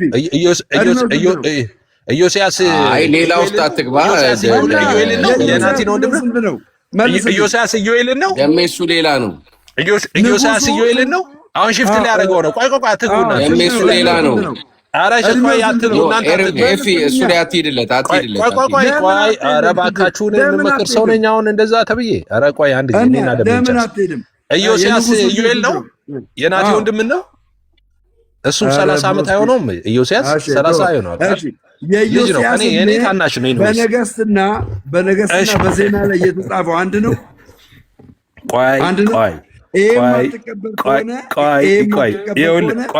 ይኸውላችሁ ግንበኞች የናቁት ድንጋይ እርሱ የማዕዘን ራስ ሆነ የሚለውን የኢየሱስን ነጠቁና ግንበኞች የናቋት እሺ ድንጋይ እርሷ የማዕዘን እርሷ የማዕዘን ራስ ሆነ ይችላል።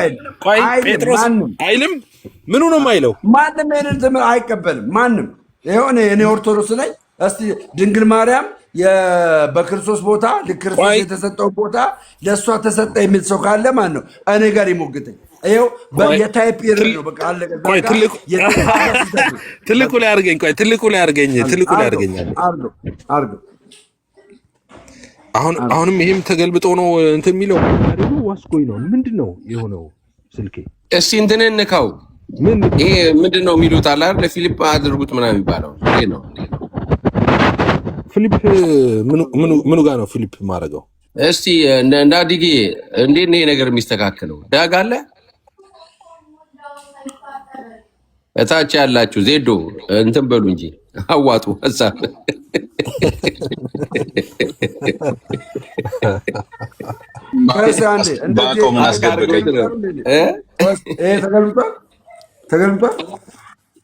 አይ ያንተ ደህና ነው። አይ ደም ያንተ ደህና ነው። የሱ ነው። አንተ ሀቅ አድርገው ነው ደሜ። አንተ ሀቅ አድርገው ነው እየተናገረ ነው። ይሄ ተገልብጧል። የኔ ደህና ነው። ተገልብጧል። ያንተ ደህና ነው ደሜ። እንትን ኤፍ እሺ እንትን አድርገው ቪዲዮ ወደዛ አድርገው። ወደ ራስህ ስላረከው ነው። ወደዛ አድርገው። አዙሪዋለሁ እኮ ቪዲዮውን ወዴት አድርገው? ወደ እኔ እኮ እንትኑ አንካትና ያመጣውን ተደክ ስላደረገ አንካትና አሁን አንተ ፊት ለፊት ነህ። ለአንተ ፊት ለፊት ነው አይደል? ንካው፣ ውጣ። በቃ አንተ ወደ መጽሐፉ አድርገው። ብራንድ ሻባቢያ እኔ እኮ ባንቺ ወጥቼ እኮ ብራንድ አይሽ ብራንድ እኔ እናንተ እኮ ምርጥ ጉራጌዎች ነን። ደሜ አይ በዘመድ አይሆንም። ደሜ በዘመድ አይሆንም። እቺ ነገር ከደምረው ጋር ሲጨርስ ከኔ ጋር ትላለህ። በዚህ እሺ ላምብ ኦርቶዶክስ ወከለ መናገር አችልም። ጴጥሮስ እንደዚህ ያለ ጴጥሮስ ይሄን ብቻ ልናገር አንድ ጊዜ ይሄን ብቻ ደሜ አንዴ ደሜ ይሄን ልናገር ሐዋርያት ሥራ 4 ላይ እንደዚህ ያለ እናንተ በሰቀላችሁት እግዚአብሔርም ከሙታን ባስነሳው በናዝሬቱ ኢየሱስ ክርስቶስ ስም ይህ ደህና ሆኖ በፊታችሁ እንደቆመ ለእናንተ ለሁላችሁ ለእስራኤል ሕዝብ ሁሉ የታወቀ ይሁን። እናንተ ግንበኞች የናቃችሁት የማዕዘን ራስ የሆነው ይህ ድንጋይ ነው ይላል። ሃሌሉያ። እሺ፣ ስለዚህ ይህን የኢየሱስን ነጠቃችሁና ደሜ የማዕዘን ድንጋይ ግንበኞች የናቁት ድንጋይ የማዕዘን ራስ የሆነችው እሱን አንብበው እስቲ 2000 እትሙ ላይ እሱን አንብበው እስቲ አንብበው። የትኛውን ላንብበው? አሁን ያነበብከውን በ2000 እትሙ ላይ አንብበው። ምን ይላል? የ2000 እትሙ እሷ ናት ይላል። የ2000ማ ይኸው መዝሙረ ዳዊት ላይ ያለውን እኮ ለሷ ሰጣት። ሐዋርያ ሥራ ምዕራፍ 4 ቁጥር 11 ይኸውልህ፣ ከመዝሙር ሌላ ማለት ከመዝሙር ሌላ ማቴዎስ እዛም ደግማችሁታል እዛም ላይ ደግማችሁታል። አላየሁትም። ኤፍዬ አዳምጠኝ። ማቴዎስ 21:42 አውጣ መጀመሪያ፣ ከዛን ጀምር። ማቴዎስ 21:42 ማቴዎስ 21:42 ደምዬ እዛማ ስለማያዋጣ አያረጉትም። ማቴዎስ 21:42 እሺ፣ ማቴዎስ 21:42 ምን ይላል?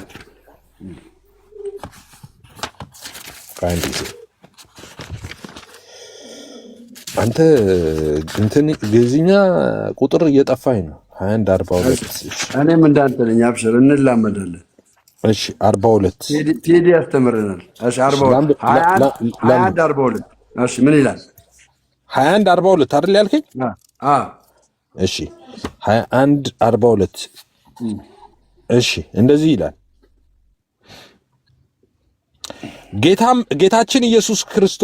ጌታችን ኢየሱስም እንዲህ አላቸው፣ በመጽሐፍት ያለውን ያነበባችሁበት ጊዜ የለምን ይልና ያነበባችሁበት ጊዜ የለምን? እንደዛ ነው። ልክ 22 ነው እያነበብኩ ያለሁት። 21 ነው ያልኩህ። ምዕራፍ 21 ቁጥር 42 21:42 ነው እያነበብኩ ያለሁት። ልክ ነው። 21:42 ነው እያነበብኩ ያለሁት። ራሱን ነው። ጌታችን ኢየሱስም እንዲህ አላቸው፣ በመጽሐፍት ያለውን ያነበባችሁት ጊዜ የለምን? ግንበኞች የናቋት ድንጋይ የማዕዘን ራስ ሆነች። እዚህ ጋር ምን ደግሞ አውጣለ?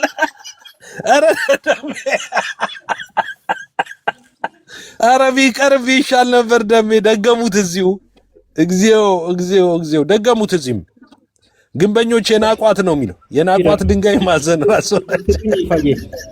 ኤፋዬ እድል ስጡኝ። እሺ ጎሄድ ቴዲዬ ጎሄድ ፕሊዝ። ብዙ ጊዜ የሚዋሽበት ነገር ስላለ እሱን ለማሳየት ነው እንጂ ምቹ ቦታ አይደለም። ዜድዬ እባክህ ካሜራ አብራልኝ በትልቁ ሆንና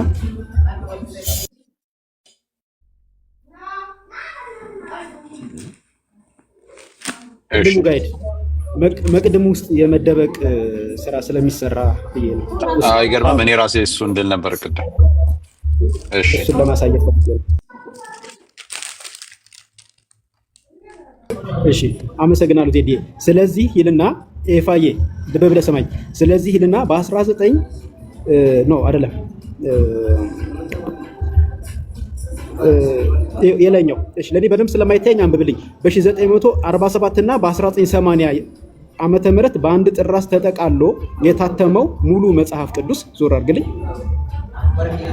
ሙሉ መጽሐፍ ቅዱስ ትንሽ ወደዚህ፣ ይሄኛው ጫፍ አይታየኝም። ኦኬ። ከመሰረታዊያን የመጽሐፍ ቅዱስ ቋንቋዎች ከዕብራይስጥና ከጽር ጋር እየተያየ የታረመ ነው ቢባልም የትኛው የ1947 እና የ1980? በዚህ አጋጣሚ እዚህ ላላችሁ ሰዎች 80 አሃዱ 3 ጊዜ ነው የታተመው፣ በ1947 በ1980 እና አሁን ይሄ የ2000 እንጂ በ1951 ታተመ የሚባል የለም። እሱ ስህተት ነው። 3 ጊዜ ነው የታተመው። በ1980 እና በ1947 ዓመተ ምህረት የታተመው መጽሐፍ ቅዱስ ከመሰረታዊያን የመጽሐፍ ቅዱስ ቋንቋዎች ከዕብራይስጥና ከጽር ጋር እየተያየ የታረመ ነው ቢባልም ምን ሙሉ በሙሉ ግዕዙ መሰረት ያደረገና ልዩነቶችን ያመላከት አልነበረም። ሌላስ በዚህ ምክንያት ቀጥሎ ያለውን ልብ ብላችሁ ስሙ ቤተሰብ። በዚህ ምክንያት በውስጡ በሚገኙ አንዳንድ አባባሎች በቤተ ክርስቲያናችን ያተረጓጎም ስልት የቀረበ አይደለም የሚል አስተያየት በብዙዎች ዘንድ እንደነበረ የሚታወቅ ነው። ምን ማለት ነው? በ1980 እና በ1947 የታተመው 80 አሃዱ ስህተት አለበት። ለምን? በቤተ ክርስቲያናችን ያተረጓጎም ስልት የቀረበ አይደለም፣ ግዕዙን መሰረት ያደረገ አይደለም። እሺ እንቀጥል። እነሆ እንደ እግዚአብሔር ፍቃድ ለኢትዮጵያ ቤተክርስቲያን ፓትርያርክ ሆነን ከተመረጥንና ስራው ከጀመረ በኋላ ቅድሚያ የሰጠነው ለቅዱሳት መጽሐፍ ዝግጅት ነው። ምክንያቱም አሁን ደግሞ ምክንያቱን ስሙ። ከላይ እንደተገለጠው ቤተክርስቲያናችን እና አንደኛ በራሷ ልጆች፣ ሁለተኛ በራሷ ቋንቋና አተረጓጎም ስልት፣ ሶስተኛ ግዕዙን መሰረት ያደረገ፣ አራተኛ በአንድ ጥራዝ የተጠቃለለ፣ አምስተኛ የራሷ የሆነ እደግመዋለሁ፣ የራሷ የሆነ ቅዱስ መጽሐፍት እንዲኖራት ማድረግ ምን ማለት ነው? አልነበራትም ማለት ነው ቤተሰብ። እነዚህ የዘረዘርኳቸውን 5 ነጥቦች ያሟላ መጽሐፍ ቅዱስ አልነበራትም። ለምን? እንዲኖራት ማድረግ ከፍተኛ ምኞታችን ጸሎታችንም ስለሆነ ይላል። እሺ አሁንም እንቀጥል። ስለዚህ በ1986 ዓ.ም በሊቃውንት ጉባኤ ውስጥ በሊቀ ጳጳስ የሚመራ ብፁዓን ሊቃነ ጳጳሳት የቅዱስ ሲኖዶስ አባላት ያሉበት የቅዱስ መጽሐፍ ዝግጅት ጉባኤ ሊቃውንት አቋቁመን ስራው ተጀመረ። ይሄ ስራ 3 ጊዜ ኮሚቴ ተቋቋመለት። አሁን እዚህ ጋር እንደተመለከታችሁት በ1986 ይላል። ከዛ በኋላ እሱ ፈርሶ ሁለተኛ ኮሚቴ ተቋቋመ። ለምን? የመጀመሪያው ኮሚቴ ግዕዙን መሰረት ያደረገ አልነበረም የሰራው። ሁለተኛው ኮሚቴ ግን ግዕዙን መሰረት ያደረገ ስራ እየሰራ እያለ ይህንን መቅደም የጻፉት አቡነ ጳውሎስ ናቸው። አቡነ ጳውሎስ ለዓለም አቀፍ የመጽሐፍ ቅዱስ ማህበር ደብዳቤ ያስገቡ ድጋፍ እንዲደረግላቸው። 2 የድጋፍ ጥያቄ፣ አንደኛ የገንዘብና የማቴሪያል፣ ሁለተኛ ደግሞ የባለሙያ። ነገር ግን ዓለም አቀፍ መጽሐፍ ቅዱስ ማህበር ዩቢኤስ ማለት ነው ድጋፉን ማድረግ የምችለው ዕብራይስጡና ግሪኩን መሰረት ያደረገ ስራ ስትሰሩ ነው ብሎ ውድቅ አደረገባቸው። ነገር ግን ጥያቄው ከሌሎችም የአፍሪካ ሀገራት ስለቀረበ ፈቀደላቸው። ሲፈቅድላቸው ግን አንድ ቅድመ ሁኔታ አደረገ። ምን? እሺ ግዕዙን መሰረት አድርጉ፣ ነገር ግን ግሪኩንና ዕብራይስጡን መሰረት ያላደረገ ምንድነው ከዕብራይስጡና ከግሪኩ የተለየ ነገር ሲገኝ በግርጌ ማስታወሻ ማስቀመጥ ግዴታ ነው፣ ይህንን ማድረግ አለባችሁ የሚል ግዴታ ስላስቀመጥ። በነገራችን ላይ የሮሜ 8:34 ብዙ ጊዜ ይነሳል። ይሄው ቤተክርስቲያን እኮ በታማኝነት እግዚአብሔር ይባርክ ቢሆነስት ተባረክ። አንተ ከኤፍሬም ጋር ጨርስና እንትን ልበል። ከኤፍሬም ጋር ልጨርስ ልናገር። አንተ አሁን ውይይት ስለማታደርግ አንተ ቆይ፣ አንተ እኔ አሁን ተቀምጬ መልስ ማልመለስ ከሆነ ከባድ ደምዬ እንደ ይጨርስ እንጂ ትመልሳለህ እንጂ ለምን አትመልስም? ደምዬ ትመልሳለህ። ሲጨርስ ቴዲ ቴዲ መሞግት ከሆነ ሙግት እንግባ። የምትሞግት ከሆነ ደሜ አሁን ይሄንማ ማንበብ እኮ መብቱ ነው፣ ሩም ውስጥ እስካለ ድረስ። አሁን እንደዛ ከሆነ ኦርቶዶክሶች ይግቡ። እኔ ከኤፍሬም ጋር ልጨርስና ኦርቶዶክሶች ይግቡ። ከኦርቶዶክስ ጋር ተዋራል። ግን ልናገርበት እንዴ ቆይ ይሄው ቆይ አንዴ ሚውት አታርጉት። ቆይ አንዴ ግን ሚውት አታርጉኝ። ይሄንን ልጨርስ። ኤፍሬም ከአንተ ጋር ግንበኞች የናቁት ድንጋይ የሚለውን ልጨርስ። ደሜ ለምንድነው እንዳይናገር የፈለግከው? ወይ ሞቅተኛ አለበዛ ደግሞ እኔ ከወጣሁ ለምን ሀሳብ ነው እኮ። አይ ሀሳብ ማመስጠት ይችላል። ከኤፍሬም ጋር አልጨረስኩማ። አሁን አልጨረስም እኮ ከኤፍሬም ጋር ይኸው አልጨረስም። ትቀጥላላችሁ፣ ችግር የለም። ስለዚህ ከኤፍሬም ጋር ልጨርስ። ፍቃዳችሁ ከሆነ ከኤፍሬም ጋር ልጨርስ። ኤፊ እንጨርስ። ሐዋርያ ሥራ ደሜ ግን ጉልቤ እየሆንክ ነው በእውነት እኛ ስለምንወድ ጉልቤ እየሆንክ። ምዕራፍ 4 ቁጥር 11 ደግሞ እናንብበው። ኤፍሬም ምዕራፍ 4 ቁጥር 11 ይሄን ይጨርሳ። ቆይ 2 ደቂቃ አስተው ደሜ ጭራሽ እኮ መጽሐፍ ቅዱሱ መዋሸቱ ሳያንስ ኢየሱስን ራሱ እኮ እንደዋሸከው አድርገው እኮ ነው ያለው። ይኸው እዚህ ጋር አለ፣ እዛው መጽሐፍ ላይ ትቀጥላላችሁ። ኢየሱስ ያለው እኮ አመጣን እኮ አይደል እንዴ? ነገረው ይጨርስ። ሐዋርያ ሥራ ምዕራፍ 4 ቁጥር 11 አንብበው። ኢየሱስ ቴዲ ግን ይጨርስ። ኤፊ ቴዲ እንዲጨርስ ነገረው። ቴዲ ይጨርስ። እሺ ቴዲ ይጨርስ። ቴዲ ይጨርስ። ችግር የለም ሂድ ቴዲ ሂድ ቀጥል። እሺ አመሰግናለሁ። ጫጫታ እንዳይሆን ብዬ ነው ማይኩን ያጠራው። ደሜ ጉልቤ ሆኖ ነው ዛሬ። ችግር የለውም እንታገሰዋለን። ሂድ። አይ እሱ ብቻ አይደለም ከቤቱ ነው ካለበት ከቤቱ ነው። በነገራችን ላይ ከሁለት ሰዎች ጋር ማውራት ማልፈልጋቸው አሉ። መጨረሻ ላይ እናገራለሁ። እሺ ምን እያወራው ነበር? ኦኬ በግርጌ ማስታወሻ እንዲቀመጥ ግዴታ ስለሆነባት በግርጌ ማስታወሻ ማስቀመጥ ግዴታ ስለሆነባት አለበለዚያ ግን ድጋፍ እንደማይደረግላት ዩቢኤስ በደብዳቤ ስላሳወቃት እንጂ ወደ አይደለም በግርጌ ማስታወሻ ያስቀመጠችው። ብዙ ሰዎች ግን በተለይ ሮሜ 8:34ን በተመለከተ ሐሳብ አስተያየት ሲሰጥ ኖ ቤተክርስቲያን እኮ በታማኝነት በግርጌ ማስታወሻ አስቀምጣለች ይላሉ። ወደ አይደለም ታማኝ ስለሆነች አይደለም። ታማኝነትማ ዕብራይስጡና ግሪኩን በታማኝነት ማስቀመጥ ነው። ይሄ ታማኝነት አይደለም። እምነት አጉድሎ እንደገና ደግሞ ታማኝ ለመምሰል የተሞከረው ግዴታ ስለሆነባትና አፍንጫን ስለተያዘች ነው። ወደ ነጥቡ ልመለስ። እሺ እዚህ ላይ ከታች መጨረሻ ላይ ምናልባት ከግዕዙና አማርኛው ምንባብ ያመለጡ ቃላት ነው የሚለው። ምንባብ ያመለጡ ቃላት ቢገኙ የመጽሐፍ ህትመት ቃላት ማለት ነው። እኔ እንግዲህ በጽሁፍ ለረጅም ጊዜ እንደቆየሁኝ የስህተት ታይፕ ኢረር ብሎ ቅድም ደምረው እንደተናገረው ያለ ቢገኝ እንጂ እዚህ መጽሐፍ ላይ ቤተክርስቲያኒቱ እምነቴ አስተምሮዬ የምትለውን በደንብ አስቀምጣለች። በጥንቃቄ 10 ዓመት ነው የፈጀው ይሄ መጽሐፍ። 3 ጊዜ ነው ኮሚቴ የተቋቋመው። የግሪክ ቋንቋና የዕብራይስጥ ቋንቋ አረ ልጅ አትሁን እንድናገር አልፈለግም። ኖ እንዴ ደሜ ኖ አይ በቃ ወይ ካልሆነ ተው እንጂ ይጨርስ። ደሜ አንደኛ ምን አለ መሰለህ እየረበሽከው እኮ ነው። እኔ ያለው ቤተክርስቲያንን አታክ እያደረገ ነው እኔ ያለው። ኦኬ ስለዚህ እኔ እናንተን ጨርስ። ኤፍሬም ሐዋርያ ሥራ ምዕራፍ 4 እኔ በጣም ተበድያለሁ ዛሬ ማንም ሰው ሳያነሳ ቆይ ኔፍዬ ቆይ ማነው ያስወጣው? ራሱን የወጣው አስገቡት። ቴዲ ሞዴሬተሮች አንስተው እንትን ከሆነ ሞዴሬተሮች አይደሉም። ሞዴሬተር አያስወጡት። ኤፍዬ ምዕራፍ 4 ቁጥር 11 አንብብልኝ አንዴ። ኧረ እባክህ ደሜ እኔ አንተን በሆነ እኔ አሁን ለቅሶ ነበር የምቀመጠው። እኔ መጨረሻ ምዕራፍ 4 ቁጥር 11 አንብብልኝ። ይኸው የመጨረሻ አላነበብም። በቃ አነበብን እኮ ሁለት ቦታ። አንብበው ነው። ቆይ ቴዲ መጥቷል፣ ይቀጥል። ቴዲ መጥቷል፣ ይቀጥል። ገና ቤተክርስቲያንን አታካሄድ። እኔ እያለሁ ቤተክርስቲያንን አይሳደብ። ሀሳብ አስተያየቱ መስጠት ይችላል። ችግር የለም። ተሳደበ ቤተክርስቲያን የምትለው መቼ ነው የተሳደበው ቤተክርስቲያን? ኧረ እባክህ ቴዲ ነው አሁን ይሳደባል የምትለው? ኧረ እባክህ ዝም ብሎ ነው። ደሜ ዛሬ እየበጠበጥክ ነው። ስለምንወድ ነው እንደማንናገር አውቀህ።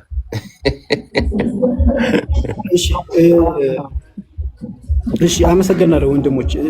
ረጋጋ ሀሳብ ነው እያቀረብኩኝ ያለሁት። ሀሳቤ ትክክል ካልሆነ ችግር የለም። ኔትወርክን ያስወረደ ቴዲ አይደለም። መናገር ካልቻልኩኝ ለሌሎች ሰዎች ቦታ ልቀቅ። የራሴ ነኝ። ኦኬ እሺ፣ ራሴ ነኝ። ሀሳቤን መወገድ ከፈለክ ችግር አይ ትችላለህ።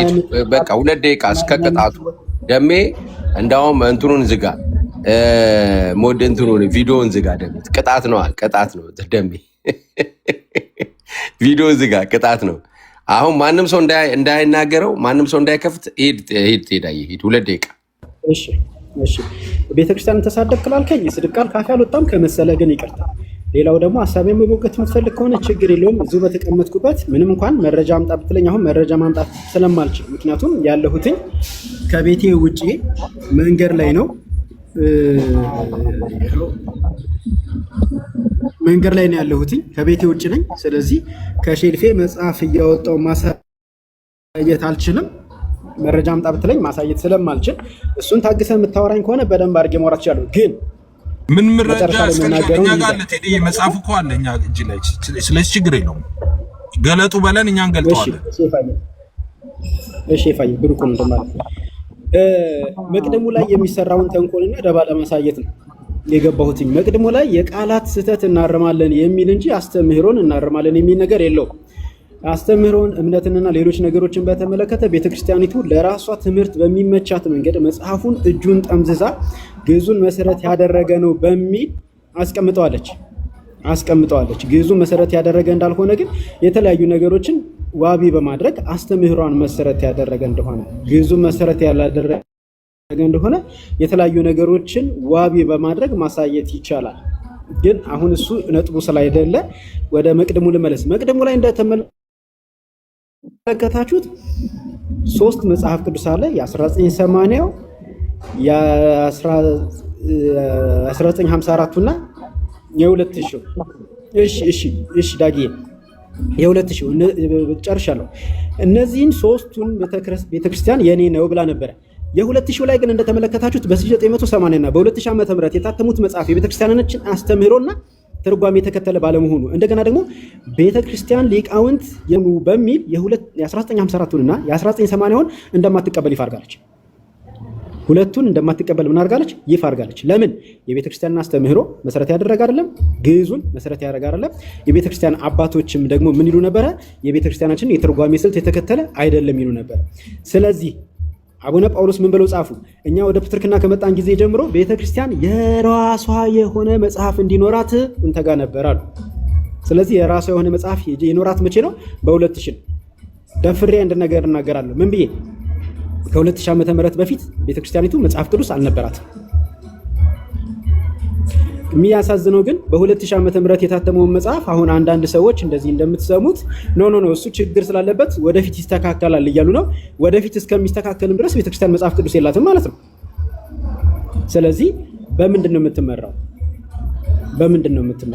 ይህንን ሀሳብ ሰፋ ባለ ሁኔታ መረዳት የምትፈልጉ ከሆነ ቤተክርስቲያን 80 ምንድነው ቤተክርስቲያን መጽሐፍ ቅዱስ አላትን የሚል ፒዲኤፍ ለቅቅ ያለው ቴሌግራሜ ላይ ገብታችሁ መመልከት ትችላላችሁ። እውነት አርነት ያወጣል የሚል በዚሁ ፕሮፋይል ፒክቸር ያለ በዚሁ ስም ያለ ቴሌግራም ቻናል አለኝ። እዛ ውስጥ 80ዱን በተመለከተ 2 የፒዲኤፍ ጽሁፎች አሉ። እሱን መመልከት ትችላላችሁ። የምታነሱት ሀሳብ ካለ እሰማለሁ። ግን አንድ ነገር ቀደም ያለው ይሄንን እስቲ አብራራው። ልጨርስ ሀሳብ ስላልክ ነው። ልጨርስ። 3 ደቂቃ ከወራት ሄዳ 3 ደቂቃ ወራት ልጨርስ። በቃ ማጠቃለያውን ይስታ። በቃ ችግር የለም ደሜ። ይሄ እኮ በቤቱ ራሱ አፈንከው ዛሬ ደሜ። የምር ሂድ። አንተ ማፈስ ሲገባው አንተን እያፈንከ ያለው ሂድ። ሄዳ ይጨርስ።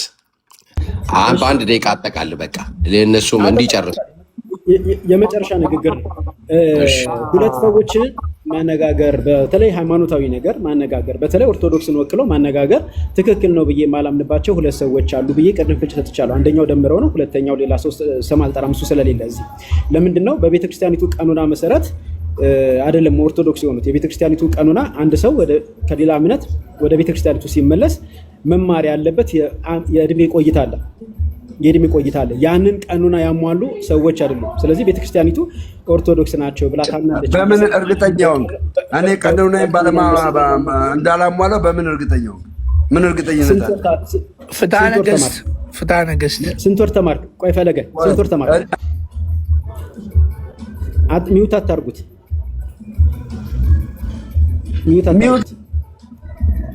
አቤት ዛሬ ግን ሞዴሬተሮች መታገስ አልቻላችሁም። የሚያደርገው ማን ነው? እኔ እኮ ሞዴሬተሮች አረባካችሁ ራሱን ሚውት እያደረገ ነው እንዴ? ይሄ ነገር አይታየኝም እኮ ሚውት። እማምላክ ምስክሬ አይደለም፣ እማምላክ ምስክሬ። እሺ ፍትሐ ነገሥቱ እንደዛ ብሎ ይናገራል አልካ። በነገራችን ላይ አትንቀልቀል። ፈለገ ምን በምትባል ሰውዬ አንተን እንጂ የምትንቀለቀለው እውነቱን ግን ፈሌን በጣም ጠምደኝ። እውነቱን ነው። ንዑሰ ክርስቲያን ይላል። አሁን አውጥቻት ንዑሰ ክርስቲያን 3 ዓመት ይላል።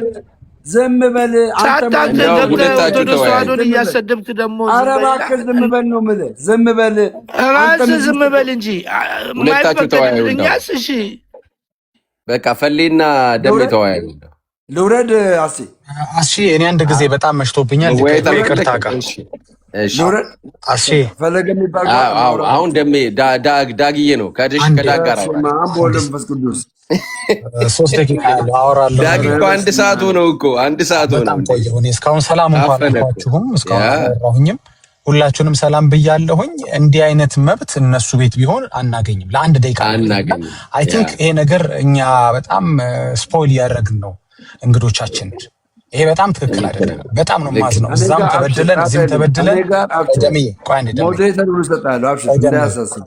ደሜ ስለዚህ ይሄ ነገር ትክክል አይደለም። አትሊስት በቤታችን ሀሳባችንን መጨረስ መቻል በጣም ሼም ነው። ዛሬ ያየሁት ነገር መቼም ሼም ነው። ኤፍሬም ሀሳብ ይጀምራል አይጨርስም። ቴዲ ሀሳብ ይጀምራል አይጨርስም። ፈለገ እድል አያገኝም። በጣም ያሳዝን። ሌሎቹ ወንድሞቼ እድል አያገኙም። እና በእውነት በጣም እኔ ሌላ ቤት እነሱ ጋር ሄደን እድል ባናገኝ ችግር የለውም። በቃሽ ሉረዳ በቃሽ። እግዚአብሔር ይባርካችሁ። ቴንኪው ዳጊዬ ሉረዳ። ስለዚህ ይሄ ነገር መስተካከል አለበት። ለሰዎች እድል በደንብ መሰጠት አለበት። እሺ ወደ ሀሳቡ ስንመለስ በተለይ ዋናው ነገር ኤፍሬም ደምረውን ሊያስመልጥ የመጣበት ነገር ትንሽ ደስ አላለኝም። ኤፍሬም ደምረውን ለማስመለጥ ነው ዛሬ የመጣው። ደምሮ ከገባበት ቅርቃር ሊያወጣው ነው የመጣው ኤፍሬም። ይሄውን ቀጥል ከኤፍሬም ጋር ደምረው አሁንም እያደረገ ያለው ታውቃላችሁ አይደል? አሁን እንደዚህ እያደረገ ደምሮ ያለው ነገር እኛ ቤት ላይ አድቫንቴጅ እየወሰደ ነው ያለው። ደምረው መስተካከል አለበት እያለ እየወቀሰን እየሰማን ነገር ሚውቱን ባነሳ ቁጥር መሳቂያ እየሆንን ነው እኛ። አውቃችኋል? መሳቂያ በቤታችን መሳቂያ እየሆንን ነው። ሚውቱን ባነሳ ቁጥር በጣም ሼም ነው መቼም በጣም ሼም። እሺ እኔ ሐሳቤን ልጨርስ። አታክ እያደረገ ነበር ቅድም ደምረው ቤተክርስቲያኒቷን። ኤፍሬም ነው መጥቶ ያስጣለው። ቤተክርስቲያኒቷን አታክ ያደረገው ደምረው በምንድን ነው?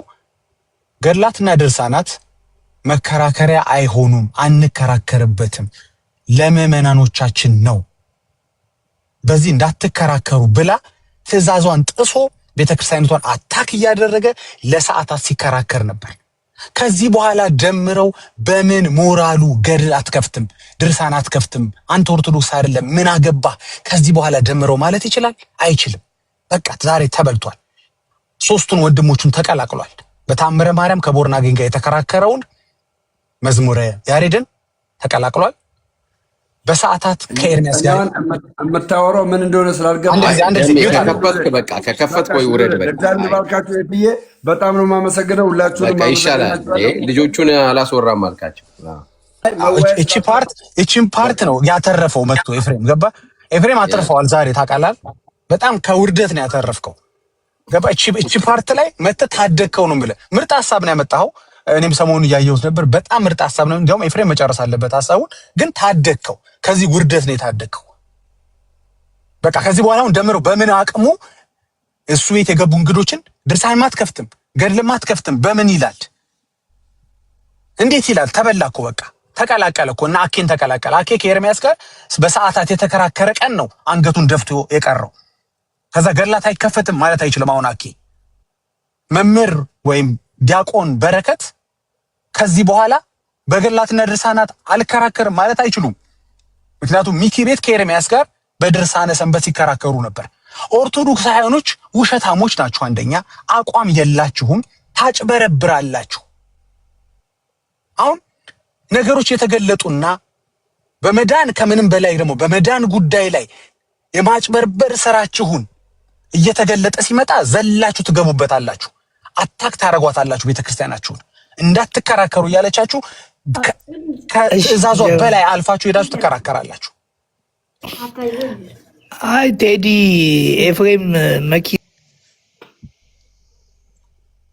ሂድ ቀጥል ሂድ። እሺ እና አታክ ያደረጋችሁ እኔ ያለው የሚያስወጣሁት ባይተው ወይ እኔ ሞዴሬተርም የለኝም። ፈለገ ማነው ያስወጣው? አስገቡት። አይ በቃ ተው በቃ እሱ እያወራ ደም ችግር የለም። ፖይንቶቹን መያዝ አለብን። ገብቷቸውን ፖይንቶቹን መያዝ አለብን። ምንድናቸው እነዚህ? ሁልጊዜ እንዳይረሱት በጭንቅላታቸው ተጽፎ መቀመጥ አለበት። ኦርቶዶክሳውያኖች ትምክታቸውንና ውሸታቸውን ከዚህ በኋላ መጣል አለባቸው። ውሸታችሁን ነው ትከራከሩበታላችሁ። ስለ መዳን በሚያወሩት እናንተ ትመኩበታላችሁ። ስለተያዛችሁ፣ ስለተዋረዳችሁ፣ አንገት ስለደፋችሁ ነው አንከራከርበትም ያላችሁ እንጂ ትከራከራላችሁ፣ ትከራከሩበታላችሁ። እሺ የመጨረሻ ልናገር። አሁን ለመሳቅ ተዘጋጁ። መዝሙረ ማንዳው ያ ጥሩልኝ ዘማርያምና ልደት ቃል ማስታወቂያ ሰሩ። ምን የሚል ማስታወቂያ ሰሩ? ለኤርሚያስ ነው። በፈለግከው መጽሐፍ ከፈለግ አሉት በድርሳናትና በገድላትም ሳይቀር ናና እንወያይ የሚል ጥሪ እንዴ! ሰልዬ ተበሉ እኮ በቃ ያ መዝሙረ ያሬድ ማን ነው እንትና የተበላው መቼ መሰለህ? ተቀላቀለ። አሁን ልደት ቃል ነበር እስካሁን በገድላት ያልተከራከረው። ዘማርያም ነበረ። ምን አሉ? ረስተውት እኮ ነው። አያችሁ አይደል? ስሜት ውስጥ ስትገቡ ውሸት ከታጠቃችሁ አንድ ቀን ትፈታላችሁ። ገባችሁ? ያ የተደገፋችሁበት ሙርኩም ስብር ብሎ ያስፎግራችኋል። 5 ሰው ማለት ነው ከደሜ ጋር 6 ሰው ማስታወቂያ ሰርተው ማለት ነው። እና ከፈለክ በገድልና በድርሳናት እንዴ አንከራከርም ቤተክርስቲያናችን አቋም ስትሉ አልነበር እንዴ እናንተ ውሸታሞች? ጭራሽ ማስታወቂያ ሰራችሁበት እንዴ? ሼሙ እየበዛ ሲመጣ ምን አለ? የመጨረሻ ልናገር ዘማርያም ምን አለ? በደማስቆ ሳኦልን የተገናኘችው ማርያም ናት የሚል እኔ አላነበብኩም፣ ያያችሁ ካላችሁ ስጡኝ አለ። ማን ሲል ሰምቶ? ኢዮብ ይሄንን አልቀበልም፣ በደማስቆ ሳኦልን የተገናኘችው ማርያም አይደለችም ኢየሱስ ነው። ልክ ዛሬ ኤፍሬም እንዳመጣው አይነት ማለት ነው። ለማርያም የኢየሱስን ሁሉ እያነሱ የሸለሙበት ሁኔታ ስላለ ይሄን እንኳን አልቀበልም አለ ኢዮብ። ከዛስ አዋቂ ነው፣ ከቻላችሁ ተከራከሩት። እስኪ የሚደፍር ሁሉ በድርሳንና በገድላት ከዘማርያም ጋር ያውራ ሲል የነበረ ሁሉ ራሱ ይሄ የተባለለት ሰው እየመጣው እኔ እንደዚህ የሚል አላነበብኩም። አይታል እንደ ኬኩ አይታል እንደ አለው አለ ቪዲዮ እኔ ቤት ላይ ተለጥፎላችኋል። ምን እያልኳችሁ ነው ያለሁት? ውሸታቸውን ነው። ልክ ነህ። ቅድም ዜድ መክፈትህ ኤፍሬም ልክ ነህ፣ ኤርሚ ልክ ነህ፣ ሌሎች ወንድሞቼ ልክ ናችሁ። ገድላትና ድርሳናት ስትከፍቱ ልክ ናችሁ። በመጽሐፍ ቅዱስ ማውራት ስላቃታችሁ ማሸነፍ ስላቃታችሁ አይደለም። እዛ ቤት መጽሐፍ ቅዱስ ገድል ነው፣ ገድል መጽሐፍ ቅዱስ ነው ብለው ይሄው በዚህ አማርኛ መምህሩም ዘበንም ተናግሯል። ገድል መጽሐፍ ቅዱስ ነው ብሏል። መጽሐፍ ቅዱስ ገድል ነው ብለዋል። እንደዚህ ነው መደዳው ነው ትምክታቸውን የመታ ነው። አሁን ማን ተቀላቀለ ማለት ነው? በገድልና በድርሳናት ማስታወቂያ የሰሩት ልደትና ዘማርያም ተከራክረው እጅ ከፍንጅ የተያዙት ደምረው ከቦርናጌ ጋር መዝሙረ ያሬድ በሰዓታት ከኤርሚያስ ጋር አኬ በድርሳነ ሰንበት መምህር ወይም ዲያቆን በረከት ከኤርሚያስ ጋር። አሁን ከዚህ በኋላ ምን ሞራል አለህ? ገድል ስከፍት በቃ አለቀብህ አትለኝም። በቃ ዛሬም እዚህ ላይ ነህ አትለኝም። ትከራከርበታለህ፣ ታምነዋለህ። ውሸታም ነህ፣ ተይዘሃል። ደምረው ማህተም ተመቷል እንዳትረስ። ደግሞ አንተም ቤት ገብቼ ታምረ ማርያም ከፍቼ ተከራክረን እናውቃለን። አስወጣታ